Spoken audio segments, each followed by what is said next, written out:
Hello everyone, कैसे हो आप सब। वेलकम आपका एक और सेशन में। और आज हम करने वाले हैं इकोनॉमिक्स फॉर FEE एग्जाम। जैसे हम साइंस कर रहे हैं वैसे ही हम इकोनॉमिक्स कवर करने वाले हैं। तो देख लेते हैं आपके साइंस के सिलेबस को। ये रहा आपका साइंस का सिलेबस। और आज जो हम कंप्लीट करने वाले हैं वो करने वाले हैं introduction of economics, basic concepts and principles. और जैसे कि हमारी आदत है हम MCQ से करेंगे, प्रैक्टिस भी हो जाएगी और पूरा का पूरा ये टॉपिक आपका कंप्लीट होने वाला है। इसमें हम इकोनॉमिक्स पढ़ेंगे, इकोनॉमिक्स क्या होती है, ब्रांचेस क्या है इकोनॉमिक्स के, टाइप्स ऑफ इकोनॉमिक पढ़ेंगे, ठीक है। प्रोडक्शन के बारे में पढ़ेंगे, फैक्टर्स कौन कौन से हैं प्रोडक्शन के उसके बारे में पढ़ेंगे, ठीक है। कंसेप्ट समझेंगे हम डिमांड का, डिमांड क्या होता है, सप्लाई क्या होती है, कैसे ये आपस में रिलेटेड हैं, ठीक है। और अगर मैं बात करूं तो टाइप्स ऑफ कॉस्ट हम पढ़ने वाले हैं और जितने भी गुड्स हैं रिलेटेड टू इकोनॉमिक्स, 4 क्लासिफिकेशन के बेसिस पे पूरा का पूरा ये आपका टॉपिक, सारे के सारे कह रहा हूँ ना, कंसेप्ट आपके क्लियर होंगे और प्रिंसिपल्स भी इसमें हम पूरा कंप्लीट करने वाले हैं, ठीक है। तो बस एंड तक बने रहना और पेन और नोटबुक साथ साथ में ले लेना, क्योंकि बहुत अच्छे तरीके से आपके इसमें नोट्स भी बनेंगे, ठीक है।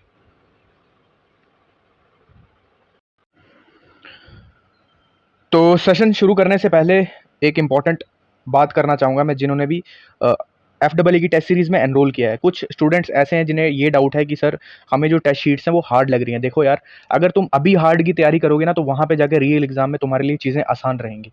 तुम्हें भी पता है कि पैटर्न कैसा आ रहा है। मेरा तो ये मानना है कि यार थोड़ा सा और लेवल बढ़ाया जाए, ताकि आपको और भी कुछ जानने को मिलेगा, ठीक है। आपको अगर एक टॉपिक नहीं आएगा, वो MCQ का कोई टॉपिक नहीं आएगा, तो आप उसको फिर से पढ़ोगे और ज़्यादा अपग्रेड करके पढ़ोगे, तो वो आपके लिए ही बेनिफिशियल रहेगा, ठीक है। मेरा अगर मैं आपको ईजी ईजी सब कुछ देता रहूँ तो यार पेपर में जाके फिर हाल आपको भी पता क्या होने वाला है। तो मेरा ये है कि यार मैं फिर कह रहा हूँ कि हमें हर डॉट्स को कनेक्ट करना है। हमें ईजी भी देखना है, हमें मॉडरेट भी देखना है और हमें हार्ड भी अब स्पेशली ज़्यादा देखना है, क्योंकि पेपर भी अब उस हिसाब का बन रहा है। देखो, GS में कोई दिक्कत नहीं आ रही, कंप्यूटर में कोई दिक्कत नहीं आ रही, इंग्लिश में कोई दिक्कत नहीं है, ठीक है, साइंस में कोई दिक्कत नहीं है। दिक्कत आपको कहाँ पे आएगी? जो अकाउंटेंसी है, जो 30 नंबर की है, स्टैटिस्टिक्स है, मैथमेटिक्स है और इकोनॉमिक्स है, ये जो है ना, इन पे अपनी कमांड जो है वो पकड़ जो है वो अच्छे से बना लो। आपने नोटिस किया होगा कि टेस्ट टेस्ट शीट्स जो है इनकी अब ज़्यादा मिल रही हैं, क्योंकि पहले आपका ये वाला फोकस बहुत ज़्यादा करवाना है इन्हीं चारों पे। किस किस पे? इकोनॉमिक्स पे, स्टैटिस्टिक्स पे, अकाउंटेंसी पे और मैथमेटिक्स पे। बाकी तो आपने ऑलरेडी पढ़ रखा होगा ना यार, GS वगैरह तो आप वैसे भी पढ़ते हो, JK में कॉमन होता है, GS, कंप्यूटर, इंग्लिश वगैरह, साइंस भी। लेकिन ये आपके लिए नए होंगे और किनका तो कॉमर्स बैकग्राउंड भी नहीं होगा, ठीक है। तो कोशिश करना ज़्यादा फोकस किस पे, मैंने कहा अकाउंटेंसी पे, इकोनॉमिक्स पे, स्टैटिस्टिक्स पे और मैथमेटिक्स के, ठीक है। जो शीट्स दे रहा हूँ 3-3 4-4 बार रिवीजन करनी है यार। आपको पता है कि डेली टेस्ट होते हैं आपके, एक भी दिन मिस नहीं करना होता हमने। डेली टेस्ट होते हैं और हर सैटरडे को आपका फुल मॉक होता है, और ये जब तक चलता रहेगा जब तक आपका पेपर नहीं हो जाता, ठीक है। तो देख लो कितने टेस्ट तुम्हें मिलेंगे, और अलग से पैकेज तुम्हें मैंने 45 मॉक्स का अलग से दिया हुआ है। तो हर एक शीट को सॉल्व करना है 2-2 3-3 बार। कोई भी दिक्कत आती है मुझे व्हाट्सएप करो, टेलीग्राम पे मैसेज करो, ठीक है। और जो इंटरेस्टेड हैं FEE की टेस्ट सीरीज में एनरोल करने के लिए, वो मुझे इस नंबर पे व्हाट्सएप कर सकते हैं, 6005281970। बाकी आपको मेरा यूट्यूब का कंटेंट देख के ही पता चल गया होगा कि टेस्ट सीरीज किस लेवल की होने वाली है, ठीक है। अगर आप इंटरेस्टेड हो तो इस नंबर पे व्हाट्सएप करना एनरोल करने के लिए। अब टॉपिक को शुरू करते हैं, ठीक है। अब जी पहला MCQ है related to father of economics. लेकिन यार फादर ऑफ इकोनॉमिक्स तो पढ़ेंगे, लेकिन इकोनॉमी क्या होती है, ठीक है, वो तो सबसे पहले पता होना चाहिए ना।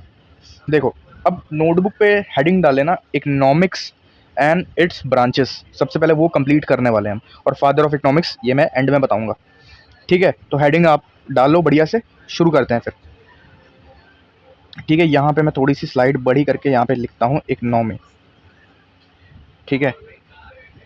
और मैंने क्वेश्चन मार्क डाल दिया कि इकोनॉमी है क्या। देखो, इकोनॉमी क्या है? एक आपका बड़ा सिस्टम है। क्या है? लार्ज सिस्टम है, लार्ज सिस्टम। लेकिन सर लार्ज सिस्टम किस चीज़ का है? 4 चीज़ें पहले आपको अपने माइंड में घुसा लेनी है, फिर मैं बताऊंगा। पहला क्या है? प्रोडक्शन, ठीक है, प्रोडक्शन हो गया पहला। दूसरा है हमारा डिस्ट्रीब्यूशन,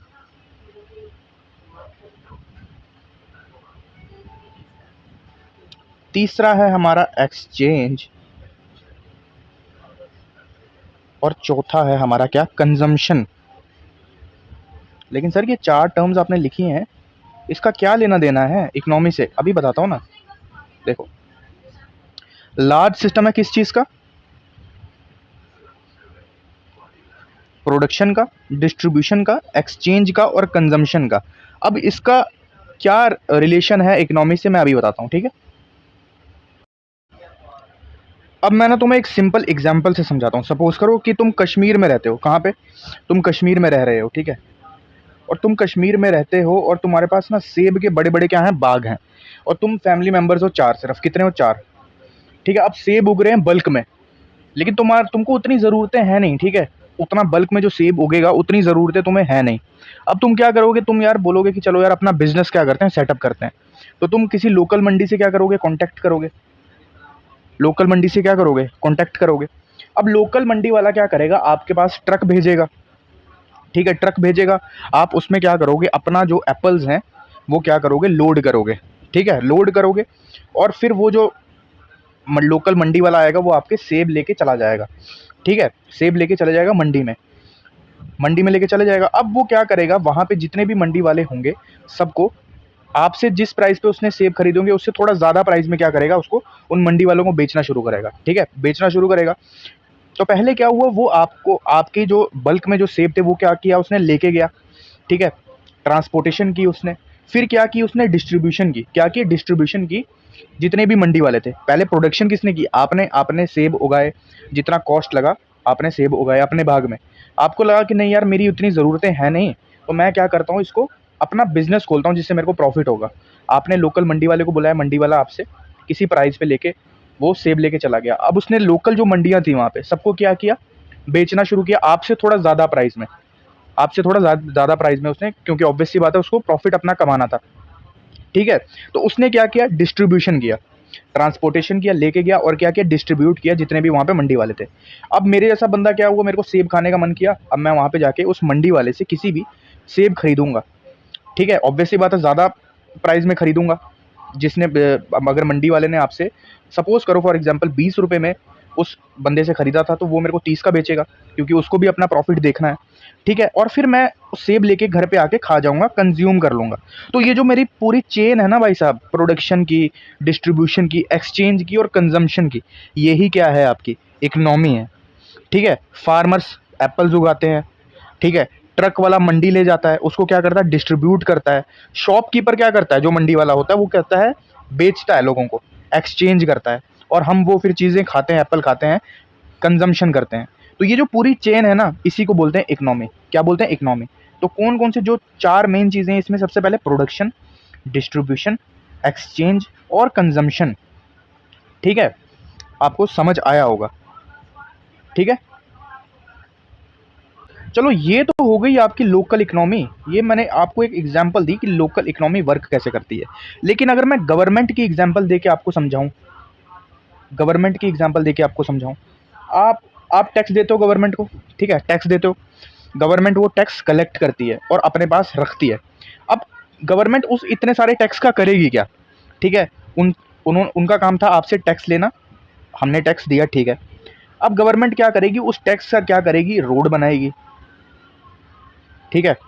आपको जो टैक्स से उसने पैसा इकट्ठा हो गया, गवर्नमेंट एम्प्लॉयज़ को फिर उससे सैलरी मिलेगी।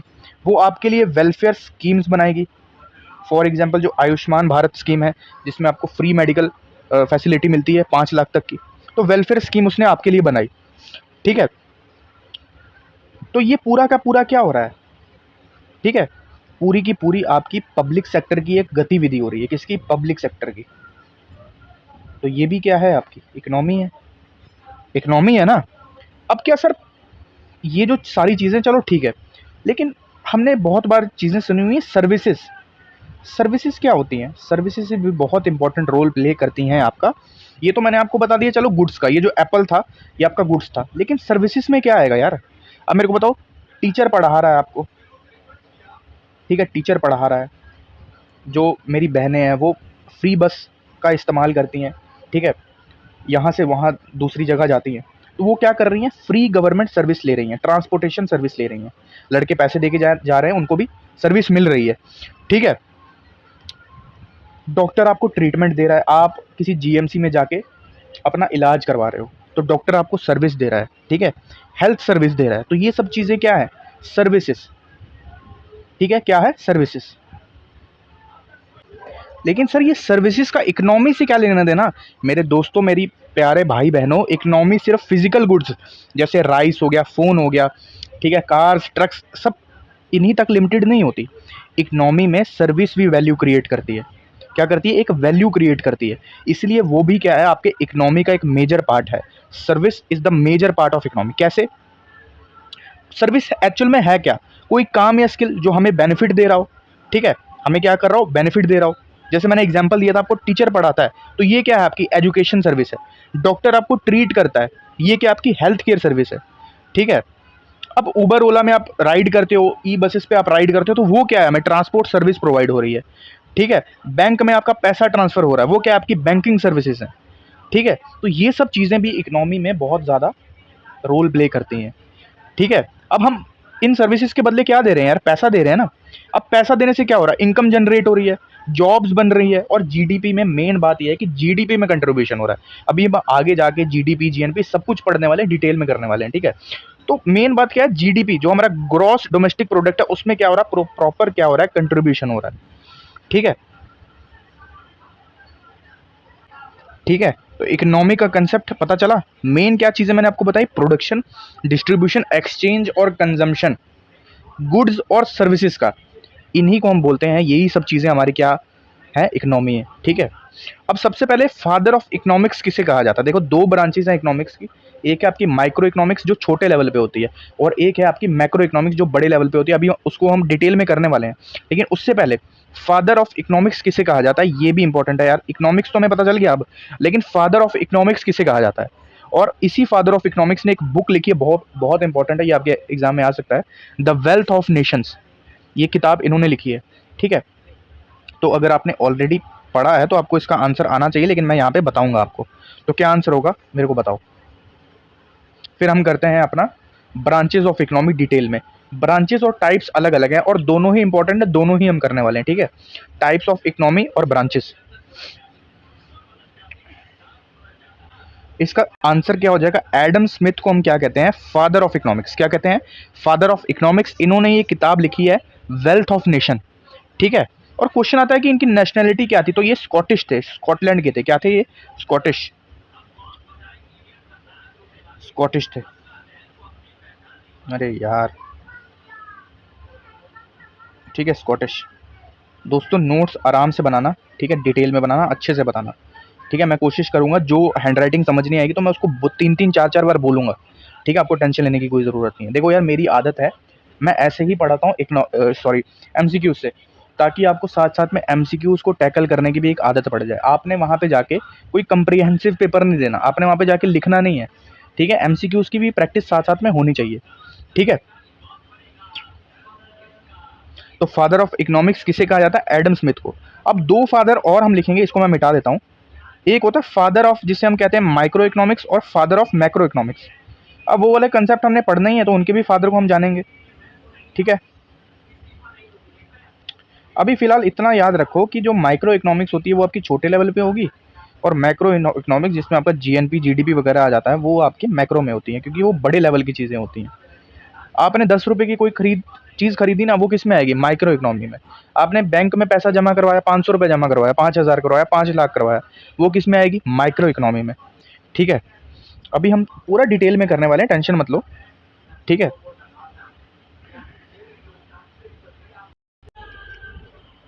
अब यहाँ पे ना, अब दो नाम आपको दिख रहे होंगे। एक दिख रहा होगा एल्फ्रेड मार्शल। ये जनाब जो हैं, इन्हें हम कहते हैं फादर ऑफ माइक्रो इकोनॉमिक्स। क्या कहा जाता है, फादर ऑफ माइक्रो इकोनॉमिक्स, ठीक है। शॉर्ट में लिखता हूँ माइक्रो इकोनॉमिक्स, ठीक है। और यहाँ पे आपको दिख रहा होगा एक नाम, जॉन मेनार्ड केन्स। इन्हें कहा जाता है फादर ऑफ मैक्रो इकोनॉमिक्स। चलो सर, वो तो ठीक है, फादर ऑफ मैक्रो माइक्रो, लेकिन होता क्या है, ये दोनों ब्रांचेस का मतलब क्या है, अभी बताता हूँ। हेडिंग डाल लेना, ब्रांचेस ऑफ इकोनॉमी। अब हम करने वाले हैं डिटेल में, ठीक है,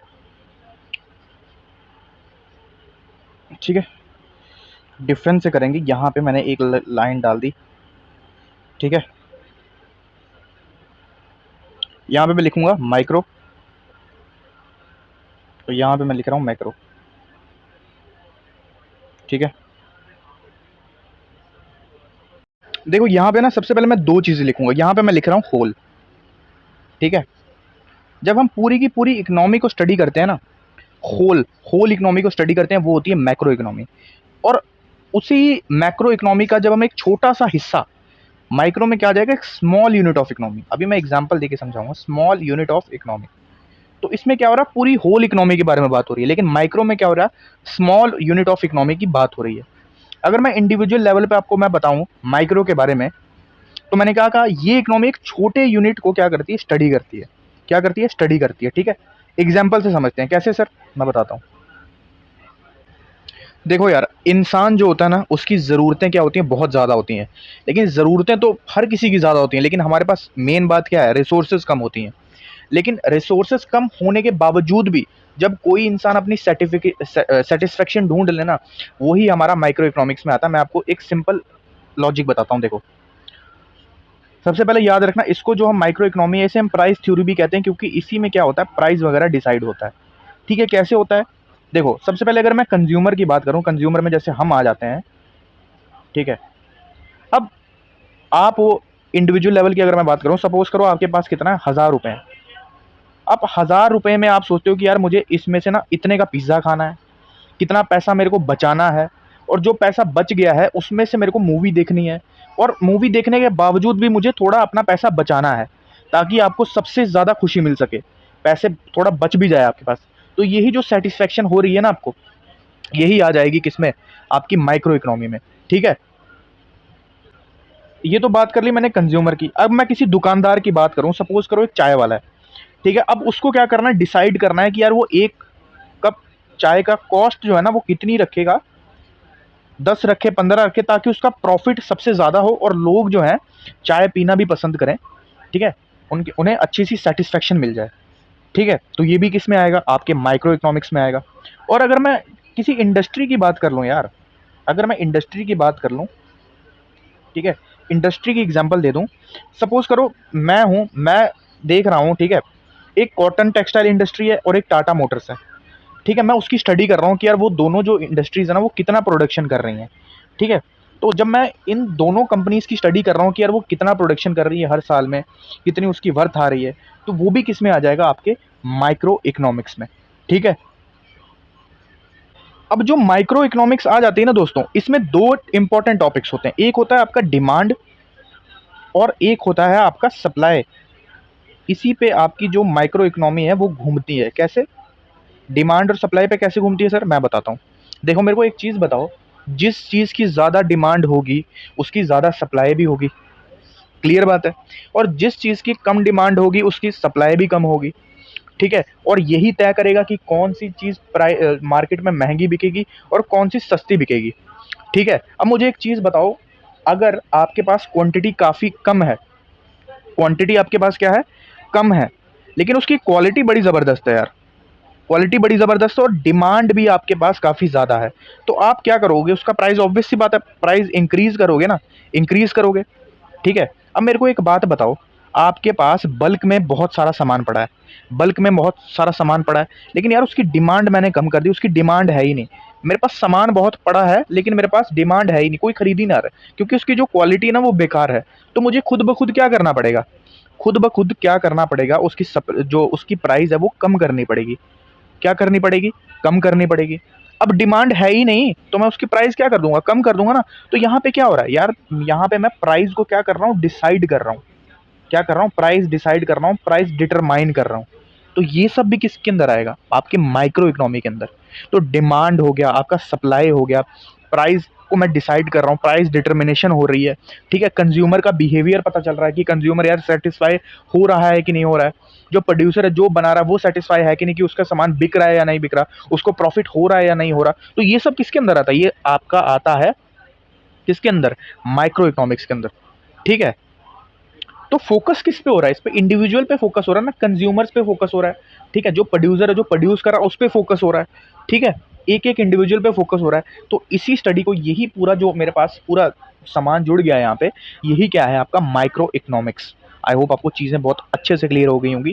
ठीक है, अब कोई भी स्टेटमेंट आ जाए आप माइक्रो इकोनॉमिक्स को ऐसे उड़ा दो। ठीक है, इंडिविजुअल लेवल की जब हम बात करें स्मॉल यूनिट में, ठीक है, जब बात डिमांड सप्लाई की हो, ठीक है, जब जब बात प्राइस डिटर्मिनेशन की हो, जब बात आपके कंज्यूमर बिहेवियर की हो, जब बात आपके प्रोड्यूसर बिहेवियर की हो, ठीक है, जब मार्केट स्ट्रक्चर डिसाइड हो रहा हो कि कौन सा जो सामान है वो मार्केट पे ज़्यादा बिक रहा है, कौन सा फ्लॉप हो रहा है, कौन सी चीज़ ज़्यादा महंगी हो गई, कौन सी चीज़ ज़्यादा सस्ती हो गई, तो यही सब चीज़ें किस में आएंगी भाई साहब? ये सब आएंगी आपकी माइक्रो इकोनॉमिक्स के अंदर। समझ में आया माइक्रो इकोनॉमिक्स? ठीक है, अब मैं मैक्रो की बात करूं तो आपने टर्म्स बड़ी बारी सुनी होगी यार कि नेशनल इनकम, ठीक है, जीडीपी, इन्फ्लेशन। जैसे वहां पे क्या था आपका डिमांड सप्लाई, यहाँ पे क्या इन्फ्लेशन, अनएम्प्लॉयमेंट, बेरोजगारी, ठीक है, गरीबी, पोवर्टी, ठीक है, फिस्कल पॉलिसी, मॉनेटरी पॉलिसी। यार ये जो है ना फिस्कल मॉनेटरी, ये बहुत इंपॉर्टेंट है यार। जो जेकेपी ऐसा ही है ना, सीधे सीधे वहां से उस एग्जाम में आपके सीधे सीधे यहाँ से सवाल आएगा। ठीक है, बस अभी तक ये याद रखना कि फिस्कल जो पॉलिसी है ना ये आपकी गवर्नमेंट डिसाइड करती है। कौन करती है? आपकी गवर्नमेंट डिसाइड करती है। लेकिन मॉनेटरी पॉलिसी जो है ना ये कौन कंट्रोल करता है? आपका आरबीआई। ठीक है, अभी तक बस इतना दिमाग में रखना ताकि जब आगे जाके ये टॉपिक आए तो आप कंफ्यूज ना हो जाओ। बस अभी इतना ध्यान रखना। तो मैंने आपको मैक्रो में क्या बताया कि यार मैक्रो में हम जब होल की बात करें, आपने टर्म सुनी होगी national income, GDP, inflation, unemployment, गरीबी, fiscal policy, monetary policy. India का जीडीपी ग्रोथ 7%। ठीक है, किसकी बात हो रही है यार? होल कंट्री की। यहाँ पे इंडिविजुअल की बात नहीं हो रही, किसी दुकानदार की बात नहीं हो रही, किसी रमेश की बात नहीं हो रही, किसी सुरेश की बात नहीं हो रही। यहाँ पे किसकी बात हो रही है? अपने देश की बात हो रही है कि इंडिया का जीडीपी ग्रोथ फॉर एग्जांपल 7% है, तो होल कंट्री की बात हो रही है। तो होल कंट्री में क्या आ जाएगा फिर? मैक्रो, मैक्रो आएगा ना। इन्फ्लेशन की अगर मैं बात करूं, अब हम कहते हैं यार हमारा ना मतलब इन्फ्लेशन बढ़ गई है यार, कंट्री में ना ओवरऑल प्राइसेस बढ़ गए हैं, किसी एक चीज़ की नहीं, ओवरऑल प्राइसेस बढ़ गए, इन्फ्लेशन बड़ा बढ़ गया है। ठीक है, अब ये मत कहना कि टमाटर के दाम बस जम्मू में टमाटर के दाम जो है वो इंक्रीज हो गए तो वो इन्फ्लेशन हो गया। नहीं, इन्फ्लेशन ऐसा नहीं होता। इन्फ्लेशन में कंट्री में ओवरऑल प्राइसेस बढ़ जाते हैं, वो होता है इन्फ्लेशन। इसलिए हम उसे होल काउंट करते हैं और मैक्रो इकोनॉमी में काउंट करते हैं। अनएम्प्लॉयमेंट है इंडिया में, इंडिया का आपने न्यूज़ पढ़ी, इंडिया का भाई साहब अनएम्प्लॉयमेंट रेट बढ़ गया, तो वो क्या है? आपका मैक्रो इकोनॉमी में आएगा। ठीक है, अब मॉनेटरी पॉलिसी में एक example, reserve bank of India क्या करता है? आपका रेपो रेट बढ़ाता है। रेपो रेट आगे पढ़ाऊंगा क्या होता है, बस अभी इतना समझो। रिजर्व बैंक ऑफ इंडिया ने क्या किया? आपका रेपो रेट बढ़ा दिया। इन्फ्लेशन को कंट्रोल करने के लिए आपका रेपो रेट बढ़ाया, तो ये किसके अंदर आएगा? मैक्रो इकोनॉमी के अंदर। तो एज ए होल बात हो रही है ना। अब बजट की बात करूं कि यार गवर्नमेंट ऑफ इंडिया डिसाइड कर रही है कि किस पे कितना टैक्स लगेगा, टैक्स रेट आपके डिसाइड हो रहे हैं। ठीक है, तो एक बड़े एक होल लेवल की बात हो रही है ना। अब government of India budget decide कर रही है तो वो हर स्टेट के लिए लागू होगा ना। ठीक है, टैक्स स्लैब आपके डिसाइड होते हैं। ठीक है, तो ये सब आई होप आपको समझ आया होगा जब मैंने मैक्रो में पूरे अपने भारत देश की बात की, टर्म्स की बात की, जैसे नेशनल इनकम, जीडीपी, इन्फ्लेशन, गरीबी, अनएम्प्लॉयमेंट, बेरोजगारी, पॉलिसीज की बात करी, जिससे देश की इकोनॉमी स्ट्रांग हो। ठीक है, अच्छे सब कुछ स्मूथ चले, कोई भी ऑब्स्ट्रक्शन ना आए। ठीक है, उसी को हम बोलते हैं मैक्रो इकोनॉमी, जब हम एक बड़े लेवल पे इकोनॉमी की स्टडी करते हैं। ठीक है, आई होप आपको चीज़ें समझ आ गई होंगी। अब एक सिंपल एनालॉजी मैं आपको बताऊं, एक क्रिकेट टीम है, ठीक है, माइक्रो के एग्जांपल क्या है यार? एक प्लेयर का परफॉर्मेंस कैसा है, मैक्रो में क्या है? पूरी टीम का परफॉर्मेंस। समझ आ गया? एक और एग्जांपल समझ लो, माइक्रो में क्या गया? एक दुकान है मेरे मोहल्ले की, उसका क्या परफॉर्मेंस है? ठीक है, उसकी सेल्स कितनी है? मैक्रो की बात करो, पूरे देश में इकोनॉमी कैसी है। समझ आ गया? माइक्रो और मैक्रो का एक मैंने पूरा आपको घोल के आपको पिला दिया, और ये भी बता दिया कि माइक्रो के पापा किसे कहा जाता है और मैक्रो के पापा किसे कहा जाता है, फादर। ठीक है, तो पहला एमसीक्यू हमारा होता है कंप्लीट। ठीक है, मैक्रो के मैंने एग्जांपल भी आपको यहाँ पे बता दिए, इंडिविजुअल। और अब कोई भी क्वेश्चन आएगा, स्टेटमेंट आए, जो मर्जी लेवल का एमसीक्यू है आपने कर लेना है। ठीक है, तो पहला टॉपिक और पहला एमसीक्यू हमारा खत्म होता है। अब हम बढ़ेंगे अपने नेक्स्ट एमसीक्यू की तरफ। अब देखो, ये क्वेश्चन तो आप खुद ही कर लोगे। Which branch of economics deal with the behavior of individual households and firms in making decision on the allocation of limited resources? क्या बोलूं इसको मैं? सेकंड का बी। ठीक है भाई साहब, कोई दिक्कत आई करने में? अब थोड़ा सा इसको डिकोड भी कर लिया जाए फिर। अब ये क्वेश्चन आपसे पूछने की कोशिश क्या कर रहा है? सवाल सीधे सीधे आपको ये पूछ रहा है कि जब हम पूरे देश की बात ना करके सिर्फ किसी अकेले इंसान, घर या एक कंपनी, जैसे यहाँ पे लिखा हुआ है फर्म, ठीक है, उसकी बात करते हैं कि उसका इकोनॉमिक बिहेवियर कैसा है। अगर उसके पास लिमिटेड रिसोर्सेज हैं, उसके बावजूद भी वो कैसे अपनी अलग अलग ज़रूरतें पूरी कर रहा है, हिसाब का, खर्च का, ठीक है, वो डिसीजन किस हिसाब से ले रहा है, तो उस वाली टर्म को क्या बोलते हैं। तो अभी उसकी पूरी मैंने आपको राम कहानी बताई ऊपर, ठीक है, प्राइवेट की बात की, इंडिविजुअल की बात की, एक प्राइवेट फर्म की, यहाँ पे फर्म एक सिंगल फर्म की बात कर रहे हैं, पूरी कंट्री की बात तो नहीं कर रहे हैं ना, ठीक है। तो इसमें क्या आएगा यार, आपकी माइक्रो इकोनॉमिक आएगी, ठीक है। मैक्रो तो अलग है, जब होल पूरे देश की बात हो, ठीक है, एक बड़े लेवल की बात हो, तब आती है मैक्रो इकोनॉमिक्स। तो यहाँ पे क्या आ जाएगी, माइक्रो इकोनॉमिक्स, ठीक है साहब, ठीक है जी। तो क्या क्या पढ़ लिया हमने, इकोनॉमी का सिंपल बता दिया, ब्रांचेस ऑफ इकोनॉमी कवर कर ली। अब हम पढ़ेंगे टाइप्स ऑफ इकोनॉमी, जो बहुत ज्यादा इंपॉर्टेंट है। हमारा टॉपिक क्या, पहले देखो यहाँ पे बेसिक कंसेप्ट्स जो कि हम कवर कर रहे हैं, और प्रिंसिपल्स वो भी कवर कर रहे हैं, उस इससे ज़्यादा ही बता दूंगा, टेंशन नहीं लेना, ठीक है। और साथ साथ में एमसीक्यूज की भी प्रैक्टिस हो रही है, मेन बात ही यही है, ठीक है। चलो, अब हेडिंग डाल लेना अपने नोटबुक पे, टाइप्स ऑफ इकोनॉमी। टाइप्स, सबसे पहले यार जो ऑप्शन में उसी को निपटाएं, क्या देखो यहाँ पे लिखा हुआ है फिजिकल, तो अगला पहले सबसे पहले फिजिकल ही कर लेते हैं, ठीक है। यहाँ पे मैं लिखता हूँ फिजिकल इकोनॉमी।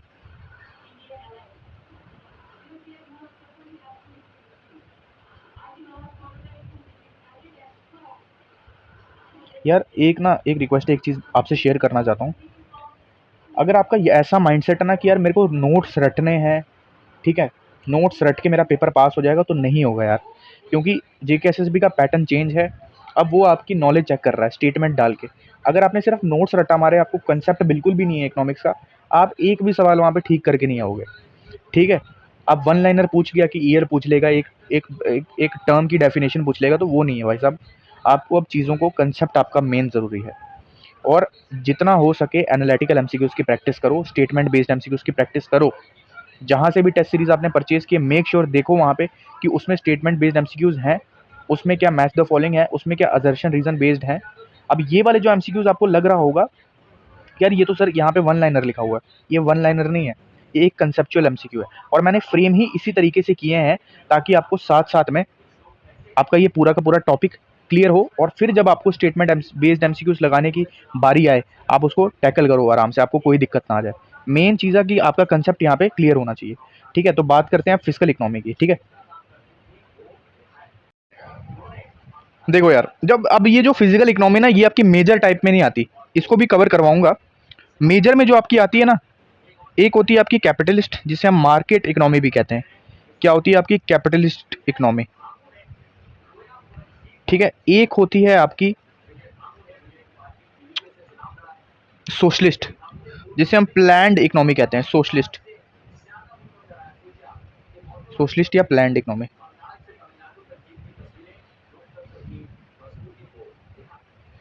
थर्ड है मिक्स्ड इकोनॉमी,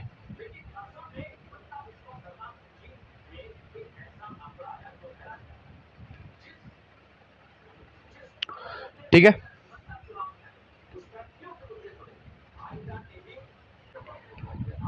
ये आपकी तीन मेजर टाइप्स आ गई, लेकिन सर आपने इसको अलग क्यों लिखा है, क्योंकि ये आपकी प्रॉपर टाइप नहीं आ जाती। मैंने आपको फिजिकल किस में बताया था, मैक्रो में बताया था ना, ये उसी का पार्ट आ जाता है, इसको इसलिए हम बाद में कवर करते हैं। पहले ये जो मेन टॉपिक है हमारा, कैपिटलिस्ट इकोनॉमी, सोशलिस्ट और मिक्स्ड इकोनॉमी, इसका कंसेप्ट बहुत ज़रूरी है, और इसको हम अब अच्छे से क्या करते हैं, कवर कर लेते हैं। सबसे पहले हम बात करते हैं कैपिटलिस्ट इकोनॉमी का, ठीक है। हेडिंग डाल देना कैपिटलिस्ट इकोनॉमी।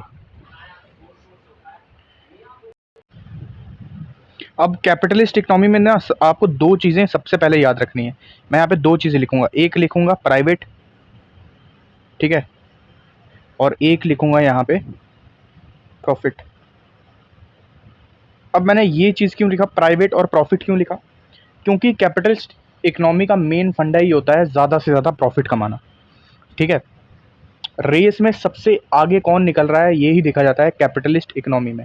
इसका सबसे बड़ा जो एग्जाम्पल अगर मैं किसी कंट्री की बात करूँ, तो वो आ जाता है यूएसए। क्या सर इंडिया है कैपिटलिस्ट इकोनॉमी, नहीं, इंडिया हमारी मिक्स इकोनॉमी में आती है।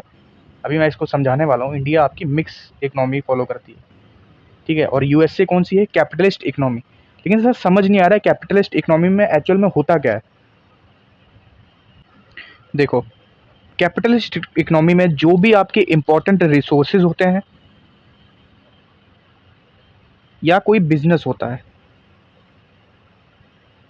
ठीक है, कोई रिसोर्सेज होते हैं, ये बिजनेस होता है, ठीक है, इनका जो ओनरशिप होती है वो मेजॉरिटी किसकी होती है? आपकी प्राइवेट इंडिविजुअल्स की।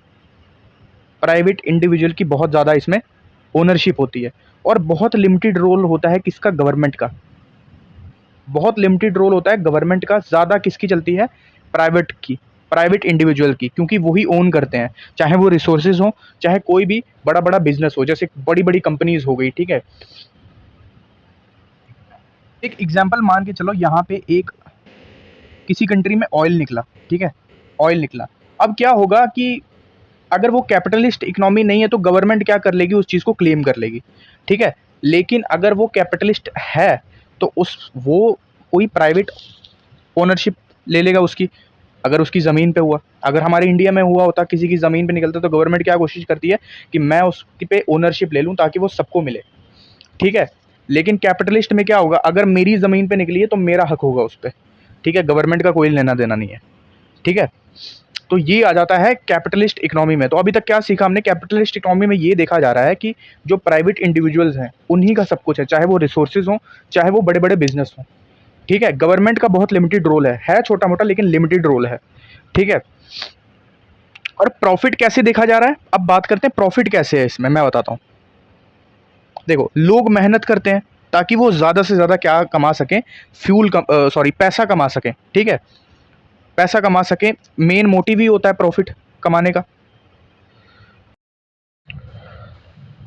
देखो, अब कैपिटलिस्ट इकोनॉमी समझने के लिए ना आपको दो चीज़ें सबसे पहले अपने माइंड में डालनी है। कैपिटलिस्ट इकोनॉमी जब भी आएगा तो बात दो चीज़ों की होगी।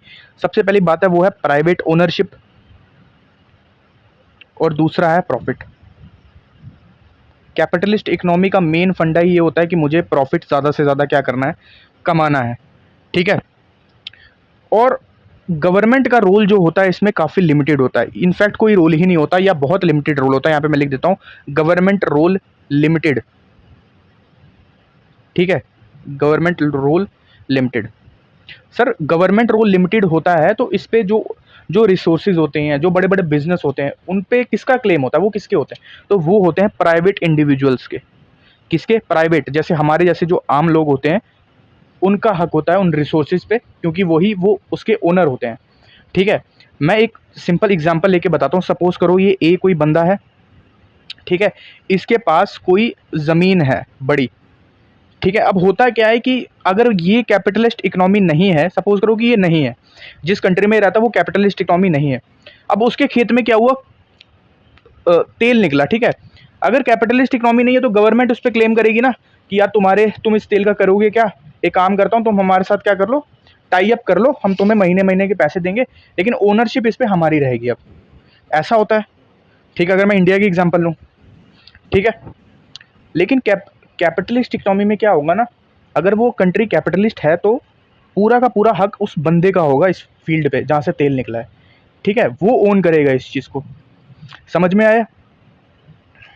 लेकिन वहीं अगर इंडिया जैसी कंट्री हो तो गवर्नमेंट क्या करती है? उस पर लीगल कंट्रोल ले लेती है और मंथली मंथली उनको पैसा देते रहती है, ठीक है। लेकिन कैपिटलिस्ट में क्या होगा? पूरे राइट्स आपके उस तेल पे आपके होंगे, आप चाहे उससे बिजनेस करो या उस पर आग लगा दो, वो आपकी मर्जी है। तो कैपिटलिस्ट में ये होता है। अब देखो, कैपिटलिस्ट में ना, कैपिटलिस्ट इकोनॉमी में एक मेन फंडा होता है कंपटीशन का। अब सर कंपटीशन कैसे होता है? क्योंकि यहाँ पे ओपन मार्केट रहती है। अब बताओ, अब यहाँ पे एक बंदे का तेल निकला, ठीक है, दूसरा वाला बोलेगा यार मैं भी करता हूँ, मैं भी ट्राई, क्या पता मेरे खेत से भी तेल निकल जाए, ठीक है, वो भी खोल देगा अपने बिजनेस, उसको देख देख के और भी लोग खोल देंगे, तो एक ओपन मार्केट हो गया, ठीक है। इसी कंपटीशन के चक्कर में, प्रॉफिट कमाने के चक्कर में क्या हो गया? एक ओपन मार्केट हो गया।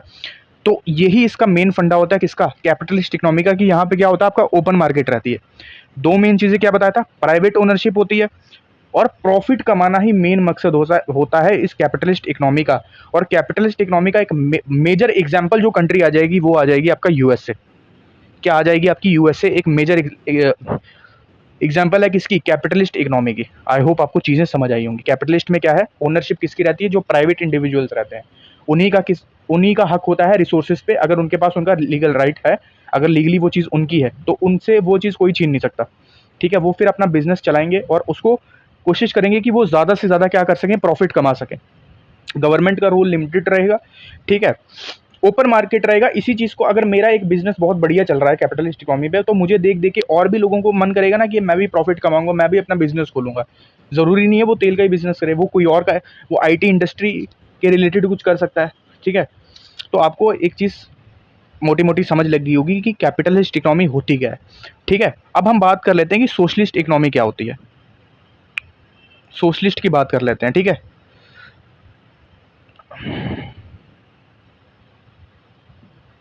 लेकिन क्या सर यूएसए ही है सिर्फ कैपिटलिस्ट इकोनॉमी? और भी हैं, जैसे मैं अगर बात करूं सिंगापुर है, ये लिख लेना एग्जांपल, सिंगापुर हो गया, ठीक है, स्विट्जरलैंड हो गया, यूएस मैंने लिखा दिया, आयरलैंड हो गया, ठीक है। लेकिन सर इंडिया हमारी कैपिटलिस्ट इकोनॉमी क्यों नहीं है? और यहाँ पे आपने देखा होगा जो भी कैपिटलिस्ट इकोनॉमी है वो कितनी, कंट्री भी बहुत डेवलप्ड है, चाहे मैं सिंगापुर की बात करूं, स्विट्जरलैंड की बात करूं और यूएसए, क्योंकि उनके पास रिसोर्सेज भी बहुत तगड़े हैं। लेकिन मैं इंडिया की अगर बात करूं, इंडिया कैपिटलिस्ट इकोनॉमी क्यों नहीं है? क्योंकि यहाँ पे भाई आपकी गवर्नमेंट कंपनीज एग्जिस्ट नहीं करती क्या? आपका एसबीआई है यहाँ पे, ठीक है, आपका आईओसी है, इंडियन ऑयल कॉरपोरेशन है, ठीक है, आपकी एलआईसी है, लाइफ इंश्योरेंस कॉरपोरेशन ऑफ इंडिया है, ऑयल एंड नेचुरल गैस ओएनजीसी वगैरह है, ठीक है। तो ये सब किस में आ जाता है? आपका गवर्नमेंट सेक्टर आ जाता है ना, ठीक है। गवर्नमेंट इन पे गवर्नमेंट इन कंपनीज पे राइट लेती है, उनकी ओनरशिप है इस पे, प्राइवेट इंडिविजुअल की थोड़ी ना है। अब एसबीआई किसी प्राइवेट बंदे का बैंक थोड़ी ना है, ठीक है। तो सर अगर इंडिया कैपिटलिस्ट नहीं है तो इंडिया फिर कौन सी इकोनॉमी हुई? तो इंडिया आपकी आती है मिक्स्ड इकोनॉमी, ठीक है। मिक्स्ड क्यों आती है? क्योंकि यहाँ पे गवर्नमेंट भी है और प्राइवेट भी है। सर प्राइवेट कैसे? क्यों प्राइवेट में आपके, अगर मैं रिलायंस की बात करूँ, रिलायंस नहीं है, रिलायंस है, ठीक है, टाटा है, ठीक है, इन्फोसिस है।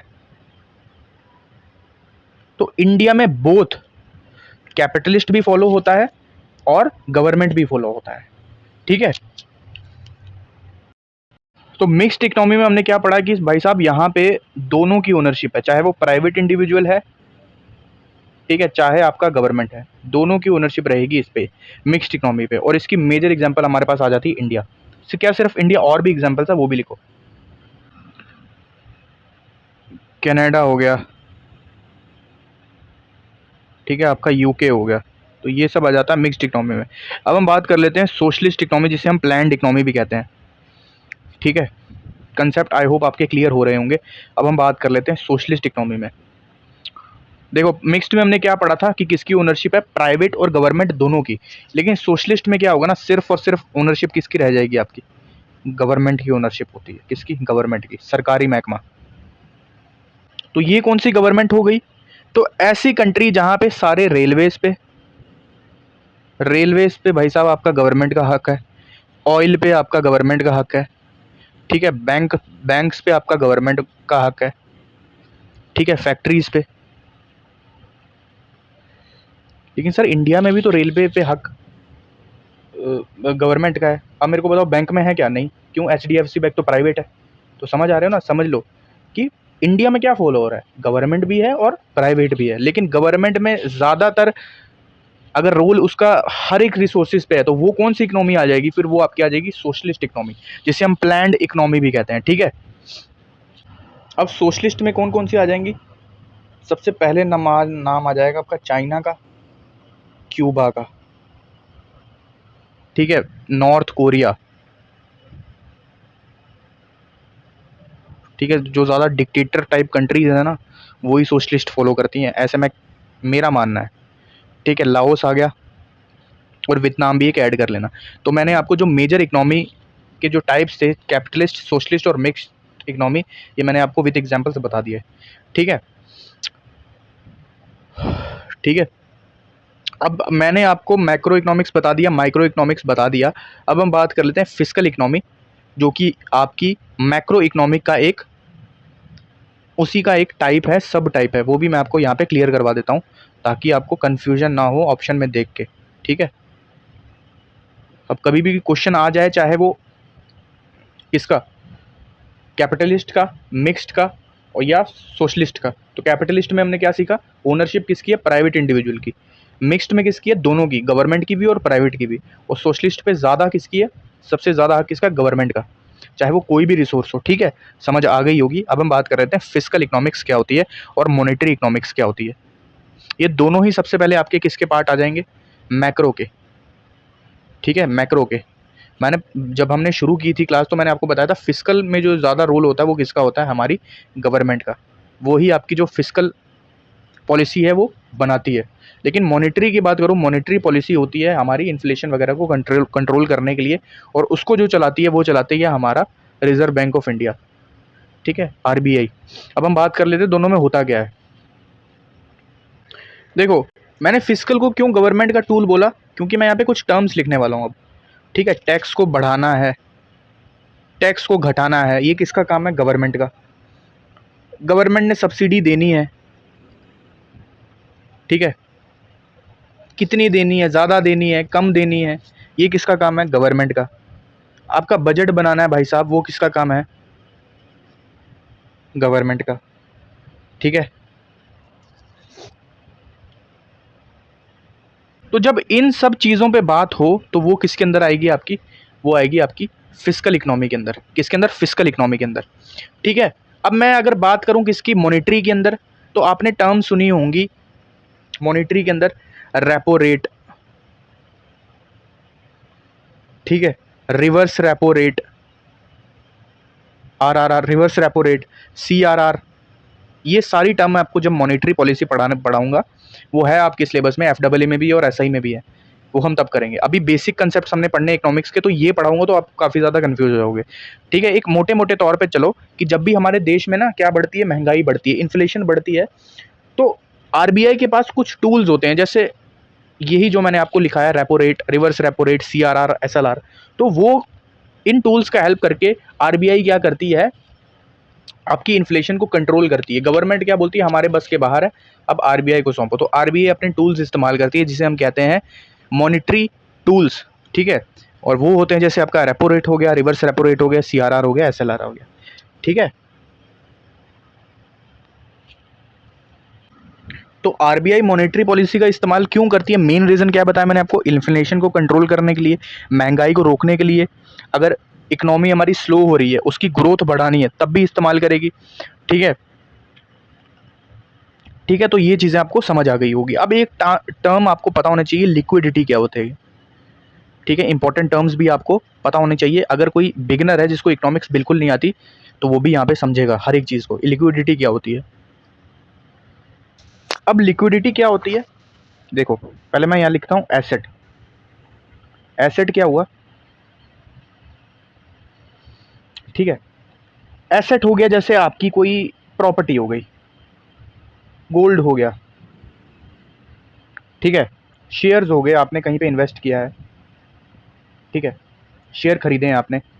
ठीक है, तो ये सब चीज़ें आती हैं किसमें? एसेट के अंदर।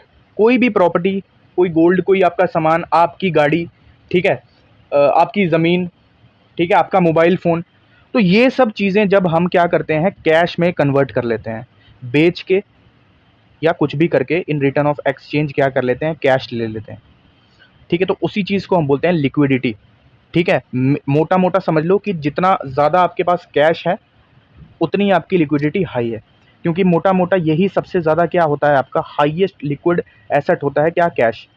क्योंकि कैश थोड़ी ना आगे जाके कुछ चीज़ में कन्वर्ट होगा। प्रॉपर्टी तो कन्वर्ट होगी ना कैश में, क्योंकि आपने बेच दी, गोल्ड आपने बेच दिया। अब कैश थोड़ी ना बेचोगे किसी को। तो इसीलिए हाईएस्ट लिक्विड एसेट क्या होता है? आपका कैश। फिर उसके बाद कौन सा होता है? तो आपका सेविंग अकाउंट्स, ये दूसरे नंबर पे आता है। सेविंग अकाउंट्स क्यों होता है? क्योंकि आपने इसके अंदर पैसा जमा किया हुआ है, आप जब चाहे पैसा आप निकाल सकते हो। तो ये आ जाता है आपका दूसरे नंबर पे। ठीक है,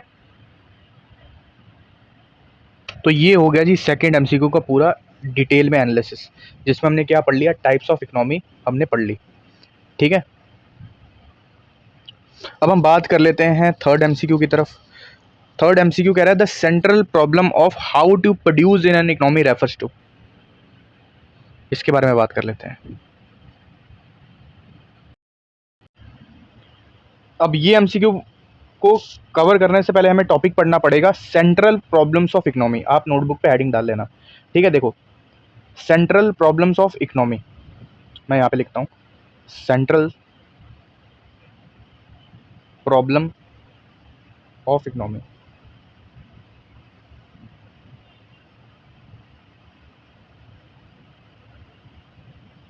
ठीक है, देखो मेजर जो है आपकी 3 सेंट्रल प्रॉब्लम्स होती हैं। पहला होता है व्हाट टू प्रोड्यूस, बनाना क्या है,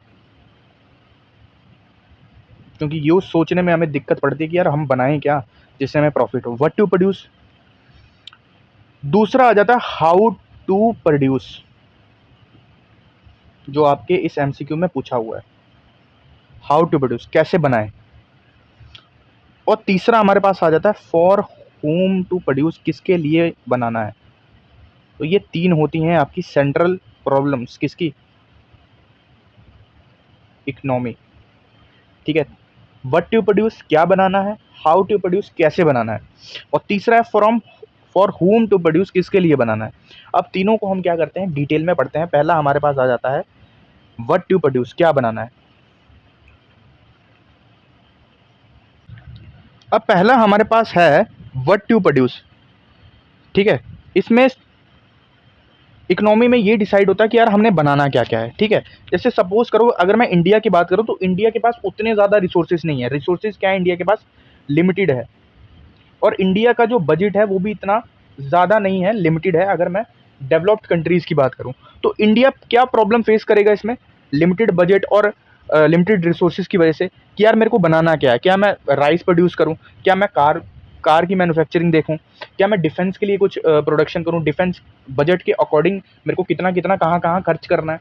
ठीक है, क्या एग्रीकल्चर में मैं कितना खर्चा कर रहा हूँ, एजुकेशन में कितना खर्च कर रहा हूँ। ठीक है, तो ये सब चीज़ें प्रॉब्लम फेस करनी पड़ रही हैं इंडिया को। तो ये किस में आता है, व्हाट टू प्रोड्यूस में। रिसोर्सेज के हिसाब से और बजट के हिसाब से चीज़ें डिसाइड हो रही हैं कि किस किस चीज़ की प्रोडक्शन होगी। एग्जाम्पल में क्या राइस की प्रोडक्शन करें, क्या कार्स की प्रोडक्शन करें, क्या मिसाइल बनाएं, डिफेंस हमें अपना स्ट्रॉन्ग करना है, एजुकेशन में कुछ प्रोडक्शन की ज़रूरत है। ठीक है, तो गवर्नमेंट को इन सब चीज़ों को डिसाइड करने के लिए जब प्रॉब्लम फेस होती है तो वो किस प्रॉब्लम में आती है, व्हाट टू प्रोड्यूस में। ठीक है, पहले नंबर वाली प्रॉब्लम में। अब मैं दूसरे नंबर की प्रॉब्लम की बात करूं जिसमें आ जाता है हाउ टू प्रोड्यूस। देखो, चाहे आपकी वो सोशलिस्ट इकोनॉमी हो या आपकी कैपिटलिस्ट इकोनॉमी हो या मिक्स्ड इकोनॉमी हो, अगर मेरे को प्रोडक्शन करनी है तो वो दो ही चीज़ों से हो पाएगी ना प्रोडक्शन। ठीक है, एक तो होगा कि यार मैं लेबर इंटेंसिव काम करूं जिसमें मेरे को लेबर की रिक्वायरमेंट है, या तो मैं मशीन से अपना काम करवा लूं। तो मैं डिसाइड नहीं कर पा रहा कि मैं लेबर से बनाऊं या मशीन से बनाऊं। तो ये प्रॉब्लम किस में अराइज हो रही है, हाउ टू प्रोड्यूस में। ठीक है, किस में आ रही है, हाउ टू प्रोड्यूस में, कि मेरे को लेबर इंटेंसिव काम करना है या कैपिटल इंटेंसिव काम करना है। लेबर इंटेंसिव में क्या होगा, ज़्यादा वर्कर्स मेरे को यूज़ करने पड़ेंगे, मेरे को लेबर फोर्स बहुत बंदे चाहिए होंगे। ठीक है, जैसे एग्जांपल हैंडलूम इंडस्ट्री जहाँ पे हाथों से काम होता है, वहाँ पे मेरे को क्या चाहिए, वर्कर्स ज़्यादा चाहिए, वहाँ पे मेरे को मशीन्स नहीं चाहिए ज़्यादा। अगर मैं अगर मैं मशीन्स की बात करूं जिसको हम कैपिटल इंटेंसिव भी बोलते हैं, कैपिटल इंटेंसिव में ये होगा कि यहाँ पे बड़ी बड़ी मशीन्स होंगी, टेक्नोलॉजी ज़्यादा होगी। ठीक है, जैसे टेस्ला की कोई कंपनी हो गई, ऑटोमेटेड फैक्ट्रीज हो गई। ठीक है, जहाँ पे कार्स के जो पार्ट्स हैं वो क्या होते हैं, मैन्युफैक्चर होते हैं, वहाँ पे मशीन्स की ज़्यादा रिक्वायरमेंट होती है।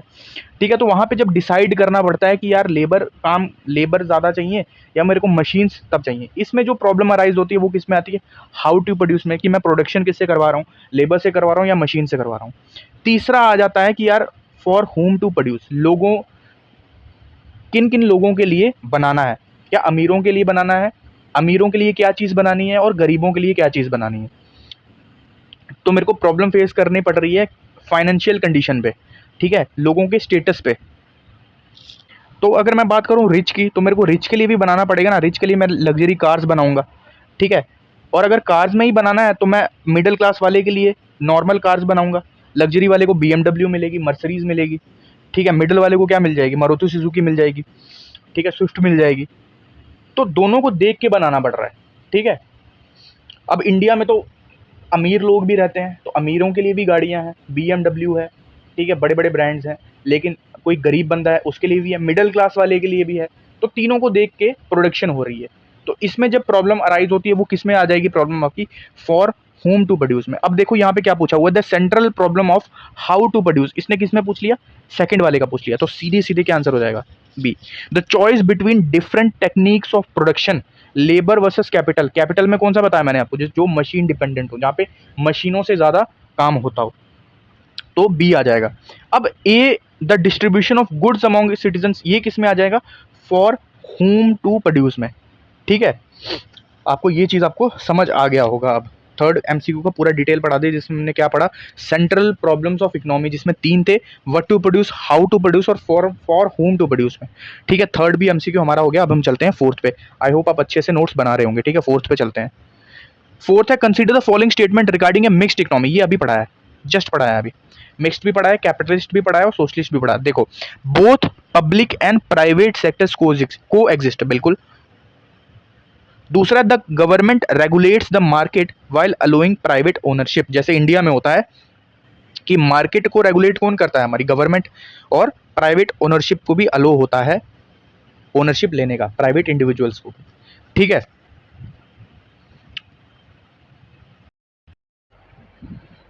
भाई यार ये जो सेकंड स्टेटमेंट है ना, ये मेरे को समझ नहीं आई। आपको कई सारे लोगों को डाउट होगा कि यार ये सेकंड वाली स्टेटमेंट समझ नहीं आ रही सर, इसको फिर से समझाता हूँ। तो मैं आपको समझाने की कोशिश करता हूँ। सबसे पहले यहाँ पे क्या लिखा हुआ, रेगुलेट, द गवर्नमेंट रेगुलेट्स, मतलब गवर्नमेंट क्या करती है, रूल्स एंड रेगुलेशंस सेट करती है, जब भी वो आप क्या करेगी, आपको ओनरशिप देगी, आपको अलो करेगी प्राइवेट ओनरशिप के लिए। ठीक है, जैसे सरकार क्या करेगी, टैक्स डिसाइड करेगी कि जितना आप बिजनेस कर रहे हो उस पर आपको गवर्नमेंट को भी टैक्स देना पड़ेगा। रेंट डिसाइड करेगी, ठीक है, रेंट डिसाइड करेगी, जो आप बिजनेस कर रहे हो उससे कहीं पोल्यूशन तो नहीं हो रहा, वो रूल्स एंड रेगुलेशन में सेट करेगी। तो गवर्नमेंट क्या कर रही है, रेगुलेट कर रही है, और बिल्कुल होता है मिक्स्ड इकोनॉमी में गवर्नमेंट रेगुलेट करती है। ठीक है, अगर एक प्राइवेट इंडिविजुअल किसी गवर्नमेंट के साथ क्या कर रहा है, अपना बिजनेस सेटअप कर रहा है, तो government rules and regulation set करेगी ना अपने हिसाब से, बिल्कुल करेगी। और यही होता है मिक्स्ड इकोनॉमी में।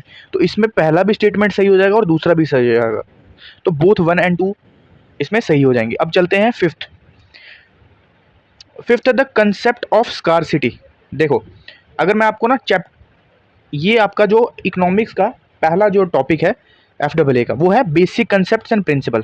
आपको इकोनॉमिक्स में सबसे पहले जो इकोनॉमिक्स के जितने भी बेसिक कंसेप्ट्स हैं और इंपॉर्टेंट प्रिंसिपल्स हैं, वो सारे पता होना चाहिए। और यही लेक्चर का यही मेन मोटिव है कि आपको सारे के सारे कंसेप्ट्स बिल्कुल ईजिली आप समझ जाओ, आपको रटने की ज़रूरत ना पड़े।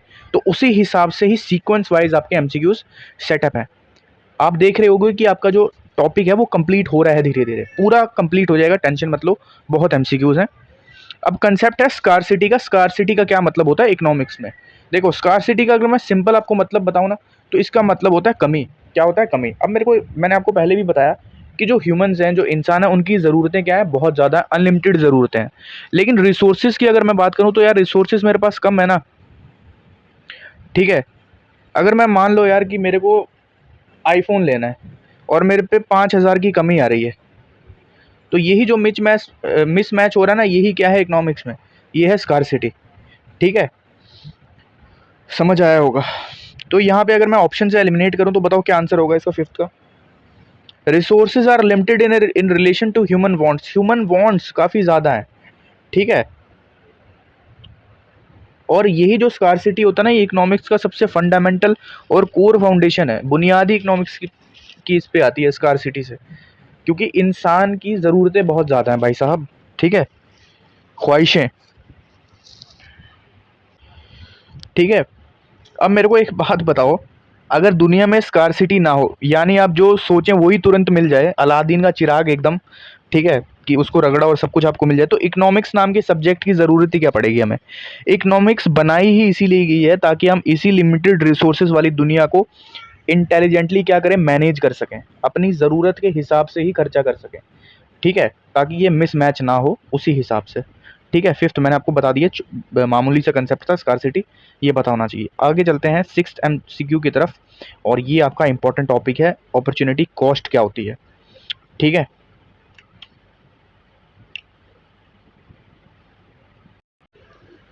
एक सेकंड, इस MCQ पे जाने से पहले ना, पहले इसका आंसर दे दो, क्योंकि इसका टॉपिक हम पढ़ चुके हैं। वो टाइप्स ऑफ कॉस्ट में 8-9 प्रकार की कॉस्ट है, वो पढ़नी है हमने। In which type of economic system are all productive resources owned and controlled by the government? बताओ।